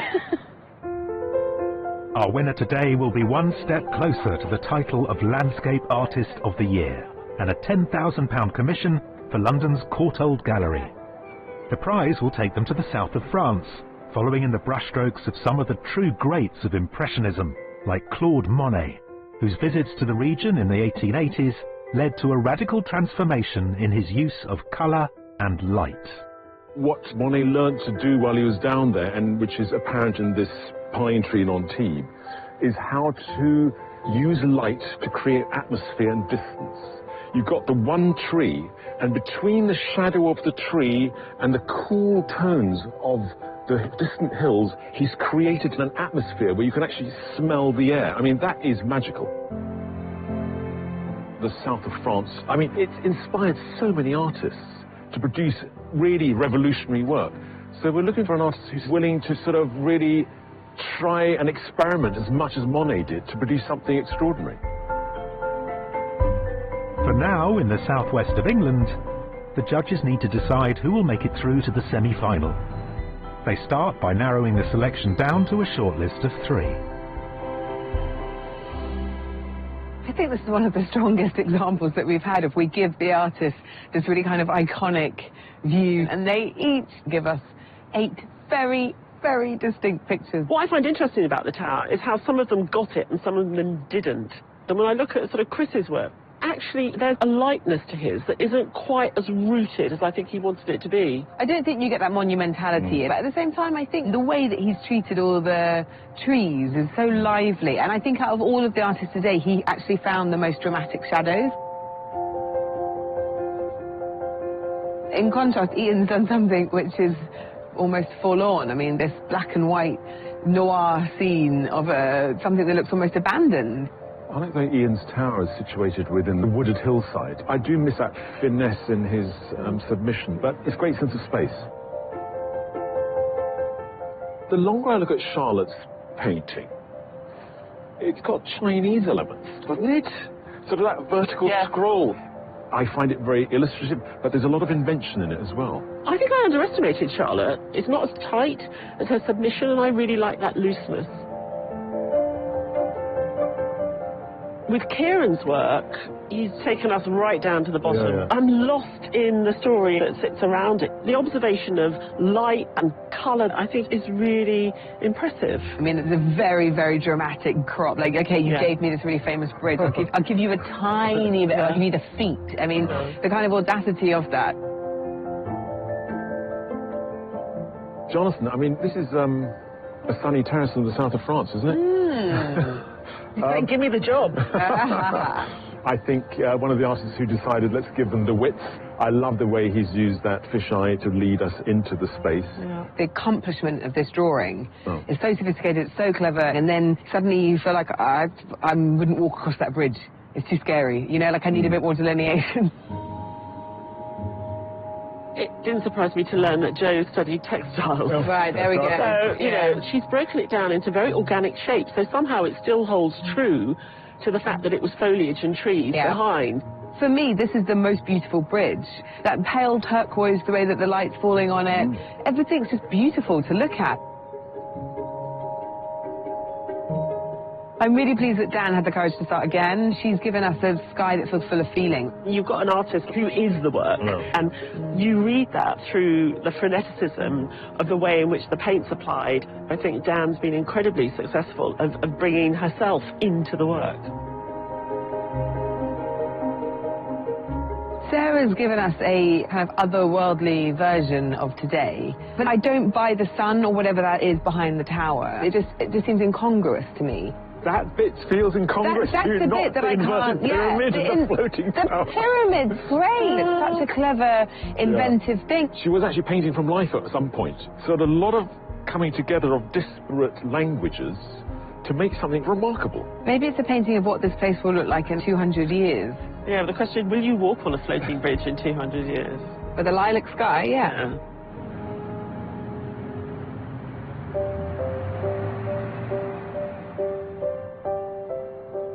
artists, thank you all for a terrific day. You've all worked incredibly hard. I hope you're all happy with what you've managed to achieve.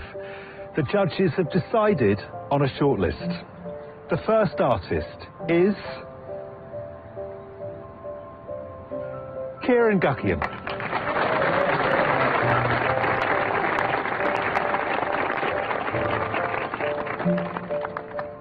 The second artist on the shortlist is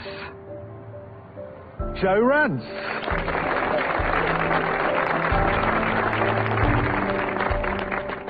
And the third artist is Sarah Harris.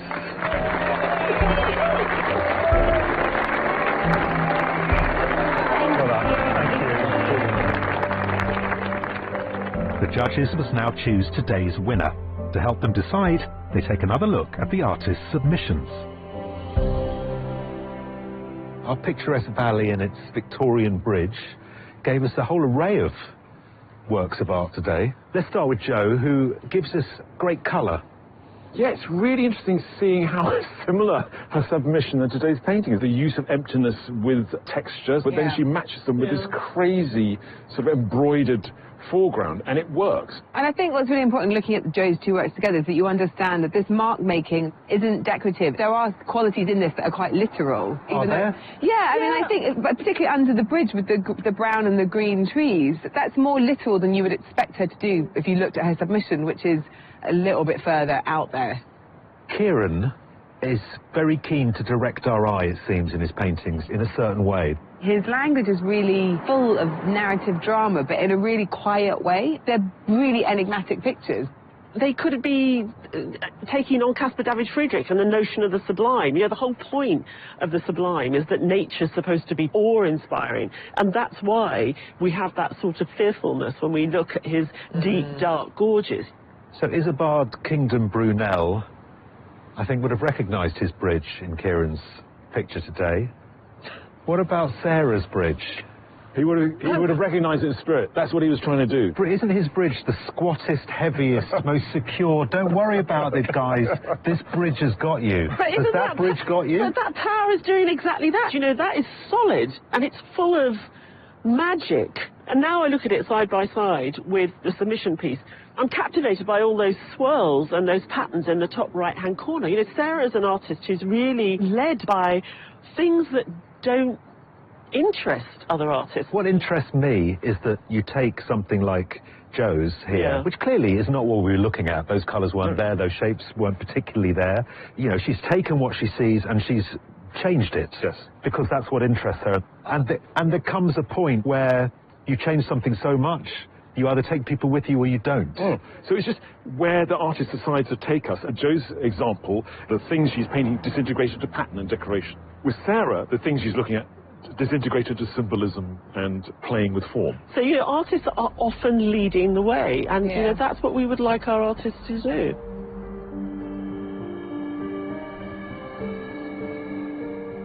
Jo, Kieran, Sarah, congratulations on getting to this stage. It's a real achievement to get to the shortlist. But only one of you can go through to the semi-final, and that artist is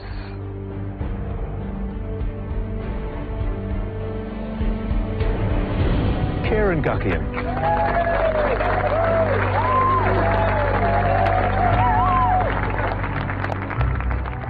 I'm in total shock, honestly. I was not expecting to win today. It's amazing, yeah. Well done. Thank you so much. It means everything, because it can be scary at times, you know, trying to do this full time, and you can doubt yourself. So huge confidence boost, yeah. Absolutely, yeah, wonderful. Thank you so much.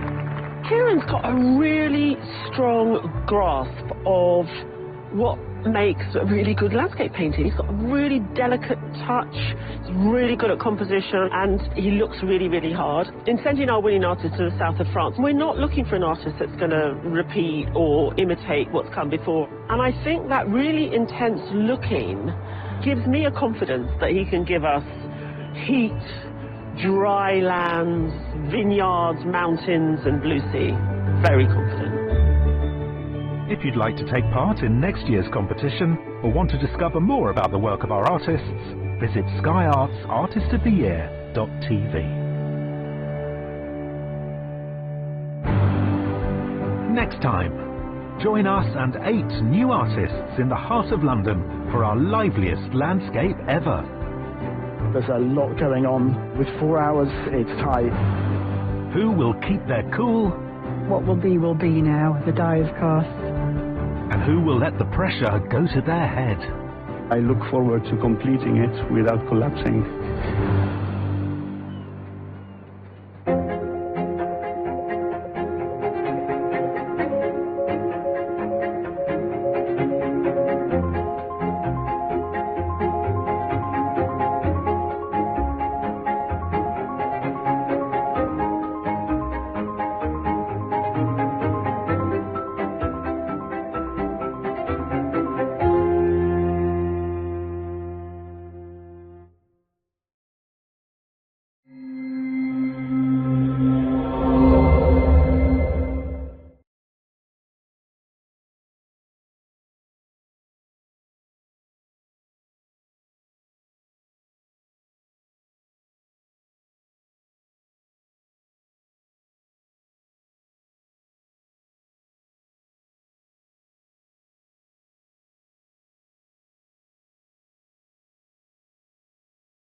Hello and welcome to Somerset House in London, home of the Courtauld Gallery and its world-famous art collection, where tonight a gathering of distinguished guests, curators and our very own judges are arriving for a very special event. It's the grand unveiling of a new landscape, created for this prestigious institution by Sky Arts Landscape Artist of the Year, Ben McGregor. For our 10th anniversary series, 48 artists were chosen to paint some of Britain's most beautiful landscapes. All of them competing for the chance to win an exceptional prize, a £10,000 commission for the Courtauld Gallery in London. The winner of Landscape Artist of the Year is Ben McGregor.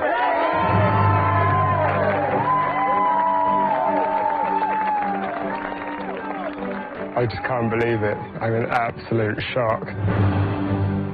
Ben's commission will take him to the south of France. The mountain has just appeared on the landscape. I mean, that is pretty incredible, isn't it? To experience the breathtaking landscapes that have inspired so many great artists. We're right in the heart of an olive grove, which is sort of classic Van Gogh territory. And to create a new landscape to be unveiled in front of an audience of invited guests. Here we go.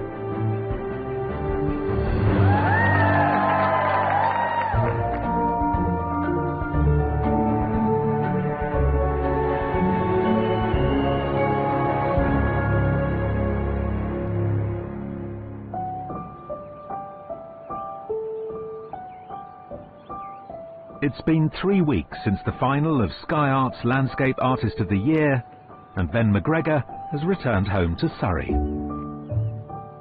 Winning was, I mean, I was just in like a lot of disbelief.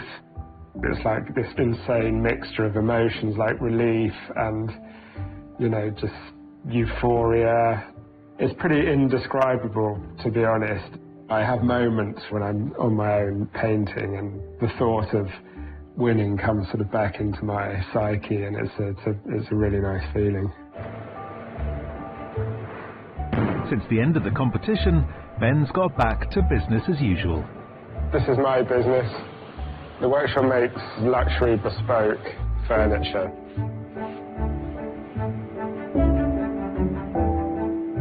I've always been a free spirit, I guess, and a bit nomadic and a bit sort of experimental. I've never sort of found myself like anchored into one thing. So I professionally had like a really, really varied career. How does this differ from this previous? Being a full-time artist would be absolutely the ultimate career for me. So do it with the rebate there. Art was always my thing as a kid. And then after that was years and years and years of just not even picking up a pencil. I was in my mid-30s, was sort of suffering from depression, and I was just left in a bit of an existential crisis, really. Out of that was born this kind of desire to do something that could potentially be quite healing. It still is my absolute solace in life, really. Ben gained a place in this year's competition with a lyrical early evening view of a country lane in Wiltshire. For his heat at Hampton Court Palace, the topiary and ornamental features allowed Ben to create a surreal, playful landscape. It was a masterclass in being able to say, this is what interests me, and I'll make it interesting to you too. At the semi-final, he chose to paint an unassuming corner of Portsmouth historic dockyard.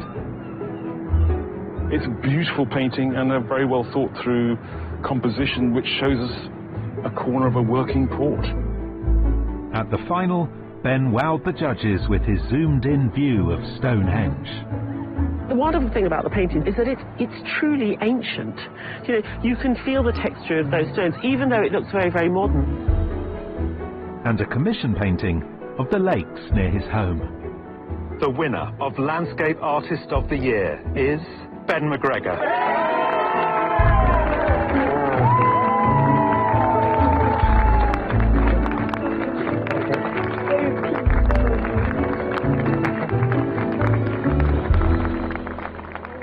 I love painting landscapes. I was inspired to paint landscapes by the show.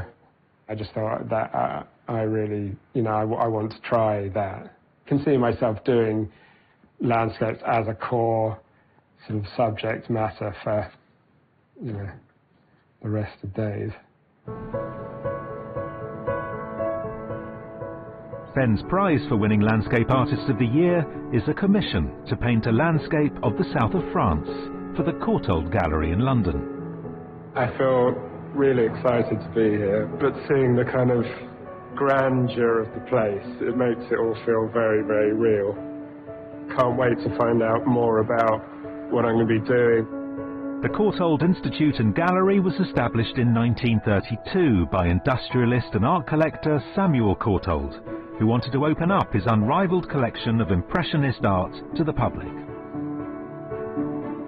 Ben's come to discuss his commission with Courtauld curator Barnaby Wright. Ben, welcome to the Courtauld Gallery. Thank you so much for having me here. What we have at the sort of heart of the collection, the Impressionist and Post-Impressionist collection, are three really extraordinary landscapes, all made in the south of France. And they are a landscape by Van Gogh of the region around Arles, a landscape by Cézanne of his hometown of Aix-en-Provence, and a landscape or seascape by Monet of Antibes. What we would like you to do is to go to those different sites where those three artists painted and were so inspired, and to produce your own contemporary response to those same landscapes. Wow. I mean, you've just given me goosebumps. I'd sort of love to know a bit more about these three paintings. I don't know sort of very much about sort of the background behind them. Cézanne had been in Paris in the 1870s. He went back to Aix-en-Provence. At that time, he was trying to combine a desire to get the immediacy of what a landscape felt like in front of him with something that was monumental. Monet was very much trying to find some really exciting effects of light. For Van Gogh down in Arles, he travelled down there to really find a landscape that would be, I think, spiritually very deeply rewarding to him. What we're hoping is that the spirit of those artists and the spirit with which they approach the landscape in different ways will be inspiring to you to produce a contemporary landscape painting that comes from your own personal experience. It's stunning. I'm almost trying to imagine being there at the time it was painted, standing just behind VG's shoulder. I just don't think you can stand in front of a Van Gogh without feeling like you're in the presence of genius.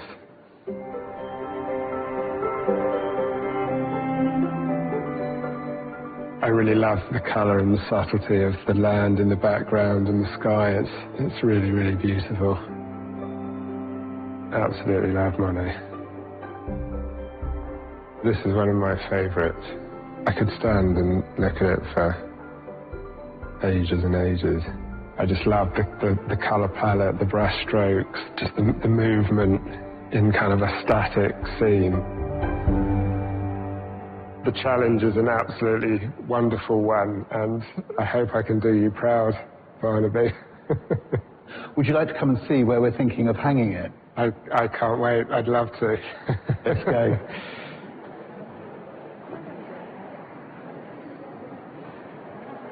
Here, where these two Renoirs are. No, wow. Are you serious?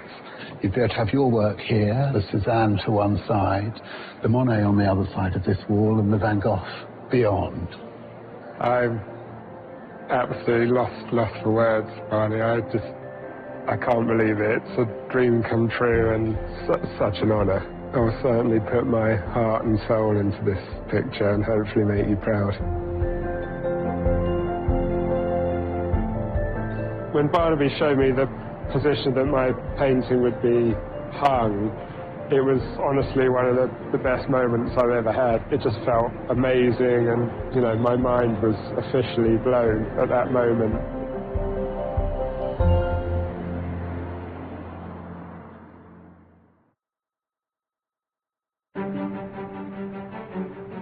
One month after winning Landscape Artist of the Year, Ben McGregor has arrived in the south of France.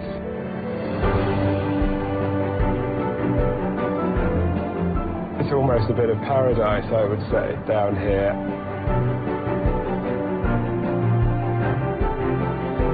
Wow, look at the mountains over there with the clouds, that's awesome.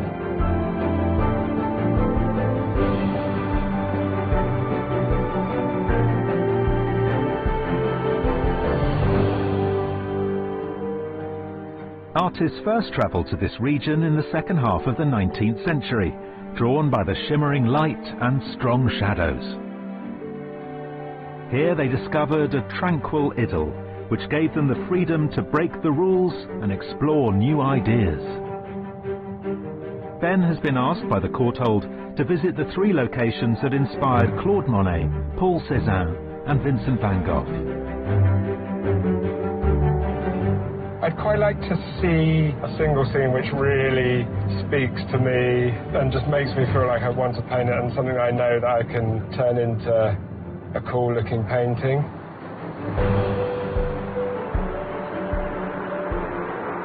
His first stop is the Côte d'Azur town of Antibes, where he's meeting up with local art historian Elodie Maire.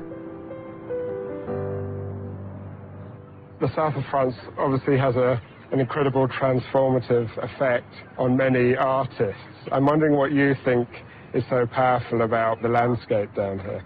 I would say really it's the contrast and the light. I mean, the open light. And I mean, you have the vegetation, which is very exotic. It's these old-fashioned medieval little villages inspired the painters. The open sea is there, and you have the mountain in the back. So clearly, to me, you have everything together. I mean, but of course, it is the point of view as a person coming from, I grew up here. So this is my feeling. Impressionist Claude Monet travelled to the Côte d'Azur for the first time in 1883. Already a well-known modern artist in Paris, he came looking for a new challenge. Captivated by the dazzling light and rich colours, he returned 5 years later and stayed here in Antibes, where he painted the Courtauld's famous view across the bay. What impact did being in the south of France have on Monet? So Monet actually lived a long time of his life in Normandy, in Le Havre, and he's been also learning a lot of this impressionism in Paris. All his life he studied light, and he studied also the water reflection. So coming to the south really helped him to develop his art, his work. Would you say that coming here to the south of France was quite a significant turning point in Monet's career? Yes, so really here the light started to be really much more bright. I mean, this is the brightness I think he was searching him. I mean, he said that the sky is so blue, look at the sky, that you can dive in it. That he's worse to his wife. That's very to his second wife. isn't it? Yeah. And he started to paint with another type of palette, which is more pink. So like pink and blue and green little touches. I think that's really the turning point, I think, is really the south of France.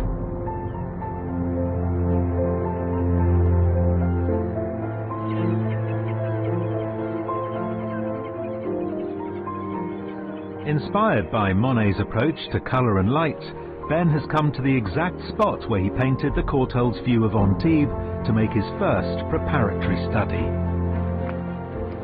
It's an epic, big landscape. The sky's big, the clouds big, the expanse of water's big, you've got mountains in the background, you've got rocks, you've got trees. It's just, there's everything I wanted in terms of like elements to tackle in a painting. So I'm starting off penning in a composition which involves this cluster of rocks here in the foreground, this lovely pine tree which sort of sweeps over the top of my view here, and the sea as the main sort of focal point, and then kind of obviously a little bit of the background, the mountains, but kind of pushed way back. I just think it works really nicely compositionally. I don't want to be too sort of literal with this scene. I'm going to make it slightly more abstract and slightly more surreal, hopefully.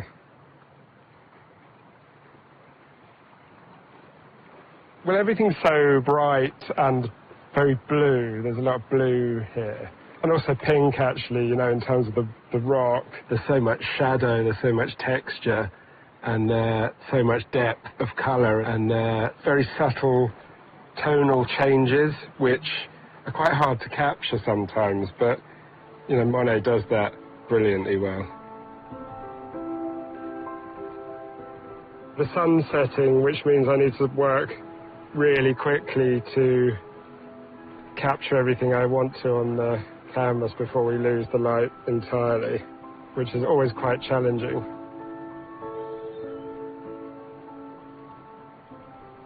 Just trying to get some textures in at the moment. Bark, rock, sort of short, stabby brush strokes. I'm going to just concentrate on getting the sea, the sky, and the background, using kind of aquamarine-y type blues, so trying to get them as close to the sea as possible.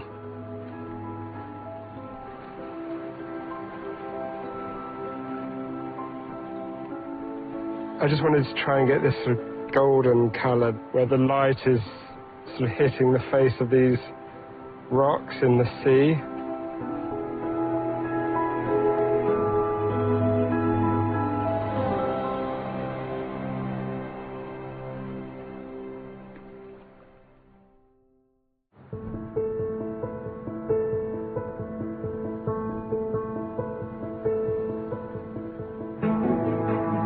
Leaving the Côte d'Azur behind, Ben's travelling inland to the rugged countryside around Aix-en-Provence, birthplace of one of Monet's contemporaries, Paul Cézanne.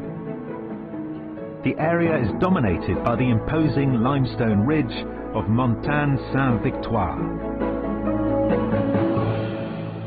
Just got to a clearing in the trees, and the mountain has just appeared on the landscape, and witnessing it in this context and in this kind of light is pretty incredible. Cézanne's fascination with Montagne Sainte-Victoire resulted in over 30 paintings created over the course of his lifetime. The Courtaulds landscape dates from 1887 and saw Cézanne capture the texture and geometry of the rock face in his own form of post-impressionism, using short brushstrokes and blocks of colour. So Cézanne was quite a sort of an introspective and I guess at times solitary character. Perhaps he found a connection with the mountain in that kind of sense of solitude. The mountain is obviously sort of an incredibly imposing part of the landscape, but that's also what gives it its real draw. There's a lot of facets to it. There's a lot of sort of texture and colour that, as a painter, you'd sort of grapple with to try and get sort of the perfect depiction of it.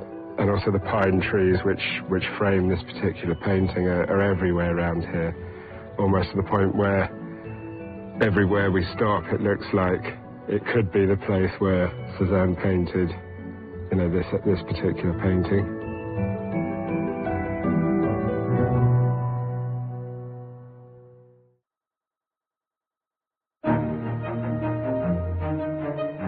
Landscape Artist of the Year winner Ben McGregor has come to the countryside around Aix-en-Provence to explore Montagne Sainte-Victoire, muse of post-impressionist painter Paul Cézanne. So fascinated was Cézanne with capturing the mountain, he became interested not only in its outward appearance, but also in how the rock itself was formed. So, to follow in Cézanne's footsteps, Ben's venturing up the slope with local geologist Jérôme Ségard. I love the way that you get just these boulders sticking out of the landscape. Tell me a bit about why people of this area are so kind of influenced by the mountain. People from Aix-en-Provence, they have a very intimate link with the mountain. It's almost part of their family. Cézanne obviously painted Sainte-Victoire many times. What did he understand about the geology here? One of his best friends was a geologist. Oh. We found in his notebook the layers, the different name of the layers, the grey part, the upper part. This is limestone. And then you have the reddish part. Yeah. And the reddish part is from the destruction of the grey part. Oh, I see. That's the erosion. So do you think it's important for an artist to understand the geology and the scientific side of the landscape? Curiosity is important for an artist. So it's difficult to avoid the question when you see all those stones around. Agreed. Cézanne's fascination with geology helped shape the radical innovations of his artistic practice.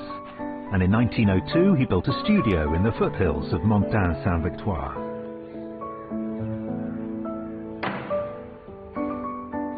It's closed to the public, but Ben has been given permission to see it for himself.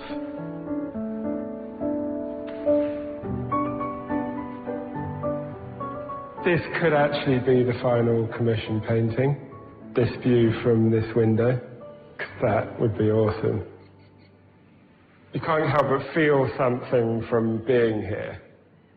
I sort of walked in and then I saw this, and it was almost like a perfect picture. I love that it's just got something about it which could be the right direction for the commission. Many of the items that once filled Cézanne's studio are today kept under lock and key in a nearby archive, to which Ben has also been granted special access. Hello, Ben. I'm Hi. Stephanie. Nice to meet you. Nice to meet you.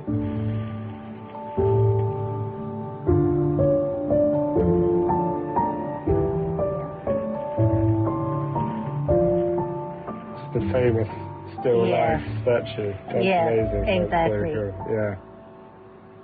I think this features in a still life at the Courtauld Gallery. Yes, exactly. Because this is so familiar to me, Yes. to see this in real life is, Yes. is pretty mind-blowing, actually. So this is the cane, Yes. I'm assuming. Yes. This is nice because it feels much more personal. It just makes you feel that bit more connected. So it is the last object, and it's a very important one. Oh, wow. It's still got paint on it as well. Yeah. This is incredible. So I'm assuming this is still Cézanne's paint on there. Yes. The colours are incredibly primary. He obviously did quite a lot of mixing as he was painting the pictures themselves. It was amazing to see these authentic Cézanne artifacts like that. Just get that bit closer to Cézanne as an artist and a human being. Taking on what he's learned about the man himself, Ben has come to a nearby windmill known as Moulin Cézanne to attempt his own study of Montagne-Sainte-Victoire. The weather's taken a bit of a turn. Being out in the rain is sort of all part and parcel of plein air painting, and you get to capture a different kind of atmosphere and a different kind of mood in the landscape.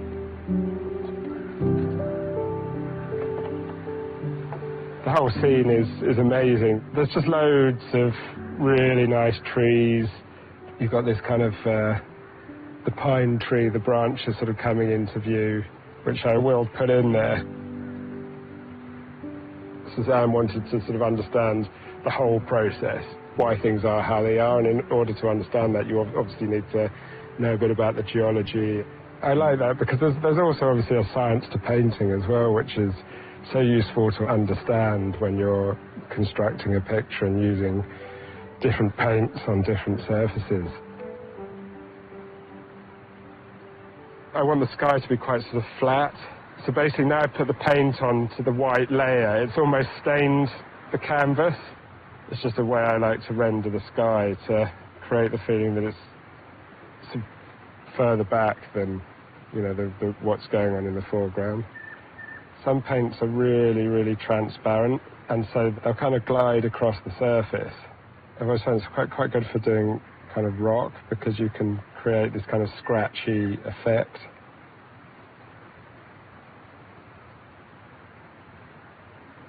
I'm so unprecise, it's not even funny.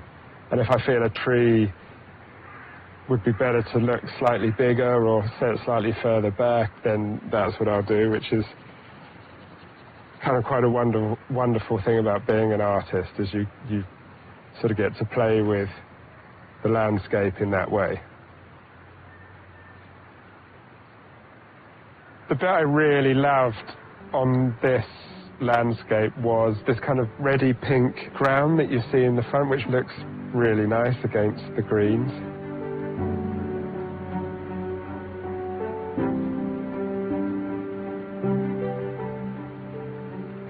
To do a study of this place is great, it's a huge honour, but you know, there's something sort of much bigger and sort of more difficult on the horizon. It's almost like looking at this mountain, that is the task. It's almost like getting to the top of this mountain is like the task that's in front of me. That's what it feels like now. And you sort of look at it and you think, there's like, how could I possibly get up there?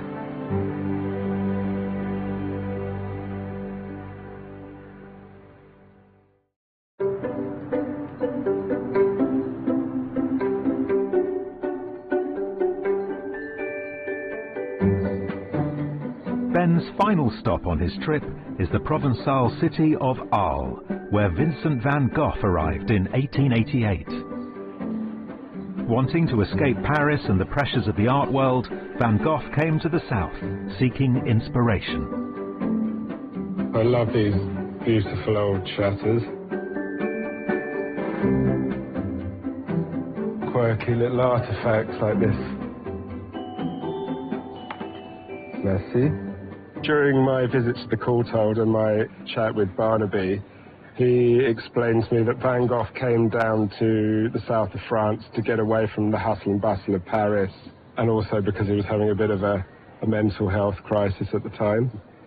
So he was looking for some kind of retreat and some solace to recover. I can really relate to Van Gogh, I think, in that sense. I've got a couple of quotes which Van Gogh wrote in his letters. Always continue walking a lot and loving nature, for that's the real way to learn to understand art better and better. Despite his mental turmoil, Van Gogh's time in Arles was possibly the most productive of his life. He spent many months exploring and painting the agricultural landscape around the town, captivated by the rural scenes and intensity of the light. The landscape's absolutely stunning, really rugged, lots of trees. The light is just incredible, especially standing under the tree line where it dapples across the floor. I can see already some potential paintings emerge from the landscapes I'm looking at. In Peach Trees in Blossom, painted just a year before he took his own life, Van Gogh experimented with a new vivid palette of blues and yellows, capturing the glittering heat of the sun in patterns across the canvas.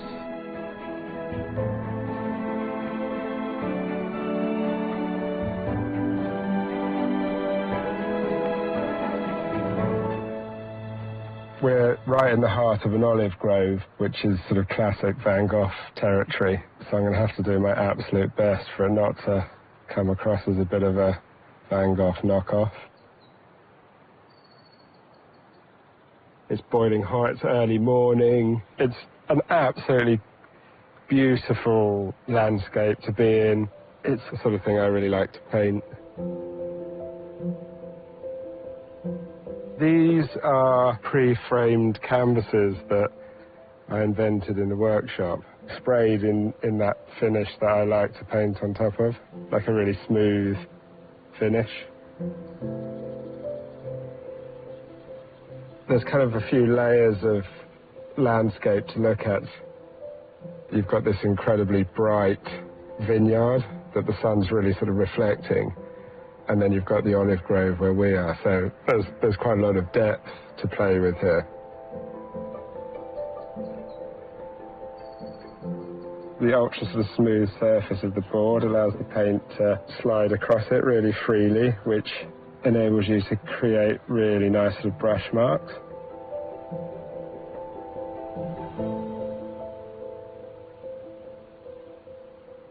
So I'll tend to block in the colours first. The problem is it's really, really hot. Hopefully the paints won't dry, because I then like to work the paints over the surface of the canvas to create all the brush marks. So I have to experiment with how that's going to work here.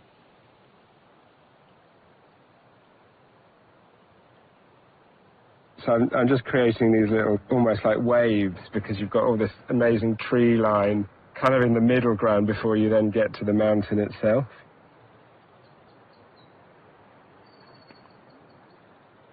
There's this wonderful breeze which sort of gusts through the olive grove and sort of makes all the trees move. So I'm trying to capture that with brush strokes, which is kind of what I do anyway, but I think my style of painting sort of lends itself quite nicely to that. I mean, there was so much movement in Van Gogh's paintings. A lot of that was down to his style of painting and brush marks, but I'm sure that, you know, he would have sat here in a similar location and felt very similar things. I think just experientially being in this landscape, I'll be able to take the feelings that I've got and my sort of approach to the painting in a kind of more metaphysical sense back to the studio to paint the final commission. Right now, I'm feeling really good. I don't think I could be more connected to the landscape right now.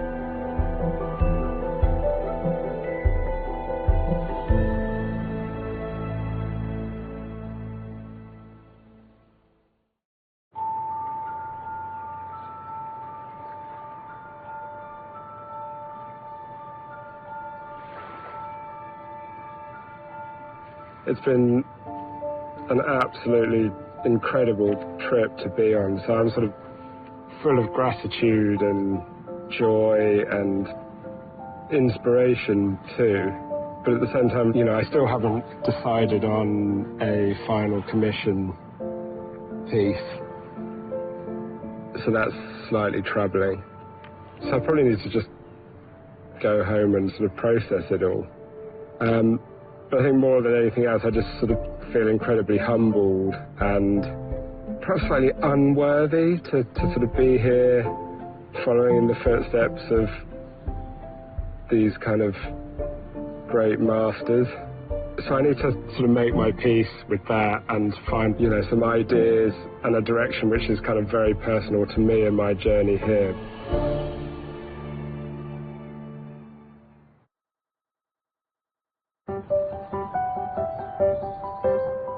Winner of Sky Art's Landscape Artist of the Year, Ben McGregor, has returned from his trip across the south of France and come to rural Northamptonshire to paint his winning commission.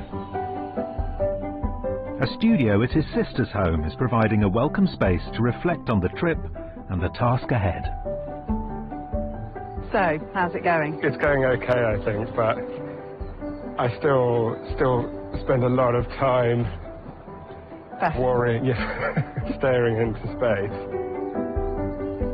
I'm over the moon that he's won Landscape Artist of the Year.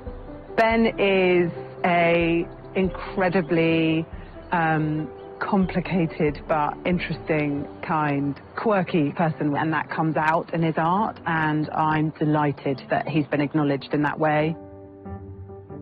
I mean, to have a painting hanging in such a prestigious gallery is wonderful.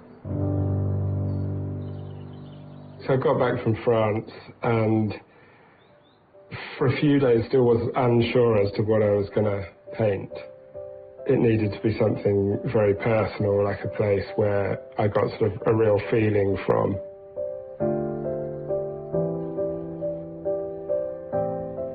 I've decided to do a view from Paul Cézanne's studio, but I've decided to incorporate sort of a different view from Moulin Cézanne.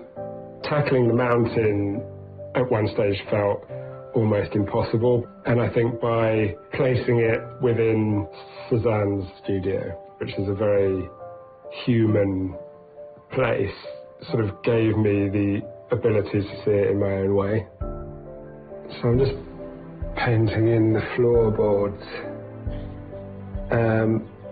Very, very nervous about the unveiling event.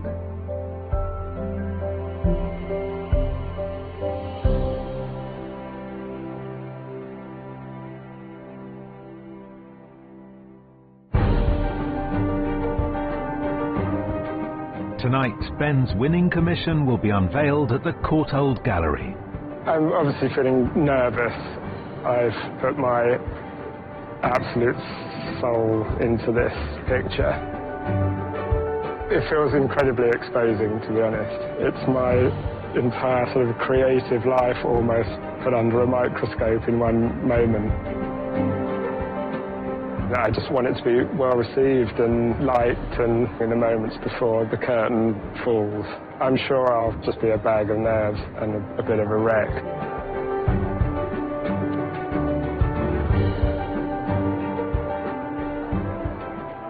I'm really excited because I think Ben's one of the more unusual winners that we've chosen.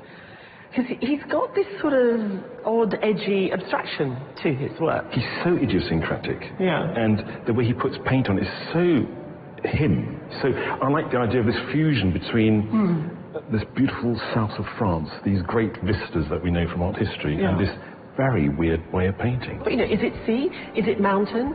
Is it landscape? Is it pine trees? Well, is it starry night? You know, who knows what we're going to be looking at? I can't wait. You've really whetted my appetite.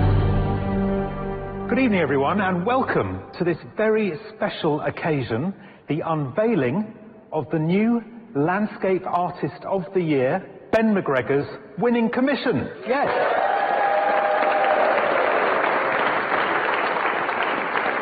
We are here in the Courtauld Gallery's Great Room, which is usually reserved for minor artists like Cézanne, Monet and Van Gogh. No pressure, Ben. None taken. We're also here with Barnaby Wright, Courtauld curator. Barney, what are you hoping for under this red drape? What I really hope, more than anything, is that when we unveil this work, Ben will feel that what he's done, what he said he wanted to do, which was to pour his heart and soul into the picture, that you'll feel in some way you've achieved that ambition. And I hope, knowing Ben's modesty, I hope maybe the most we can hope for is that he feels a sort of quiet pride in what you've produced. That'll be a win for me. You all right? You feeling good? Yeah, I'm apprehensive, but excited. Yeah. Well, should we put you out of your misery? Go for it. Right, here we go. I mean, there's a Van Gogh self-portrait with a bandaged ear. I know. It's just over there. It's how I feel. Right. That's how I feel. Okay. I mean, they're taking 2 Renoirs down. Get on with it. Get on with it. All right. Here we go.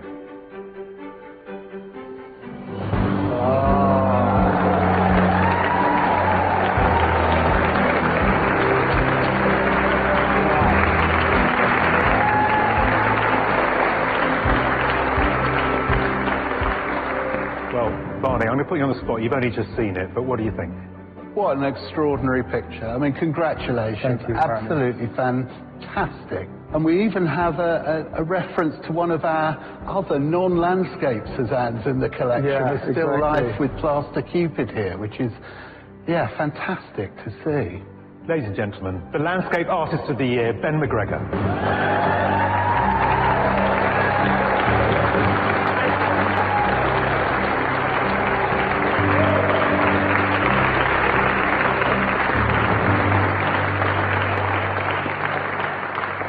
Just wonderful. beautiful. You know, your palette is very English, and so to adapt it in such a way that we can feel the heat coming off it, and the sort of the misty Mont Saint-Victor in the distance is fantastic. Yeah. Really beautiful. And what you're so good at is texture. And in a way, you know, you sort of move that on for Cézanne with these little blocks of colour all the way. You know, you've got that richness on the tree trunks and that freneticness in the way in which you sort of built the tree heads, a bit like Van Gogh and Starry Night. It feels like you've taken little bits of each of them. A bit like Van Gogh.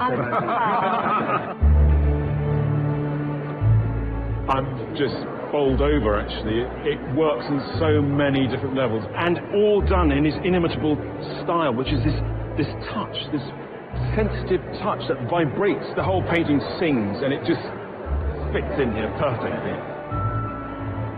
Well, I'm hugely impressed. I think Ben's really pulled out all the stops for this picture. When that curtain came down, in quite a sort of split second, I think it just felt like something quite epic that he'd produced, something that one really felt immersed in immediately, and that perhaps is the mark of a really great painting.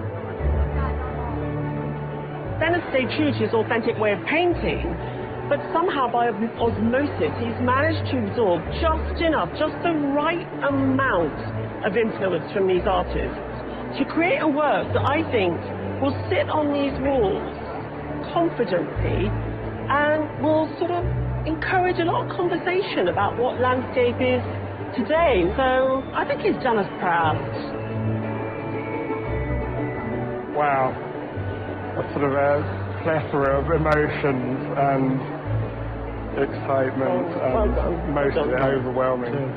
In terms of my artistic career, it's been the most significant thing that's happened. In terms of my life, it's up there, and it's been such a wonderful journey, so full of like just incredible moments that I'll remember and cherish for the rest of my life. If you'd like to find out more about applying for the next series and the work of the featured artists, visit our website, skyartsartistoftheyear.tv.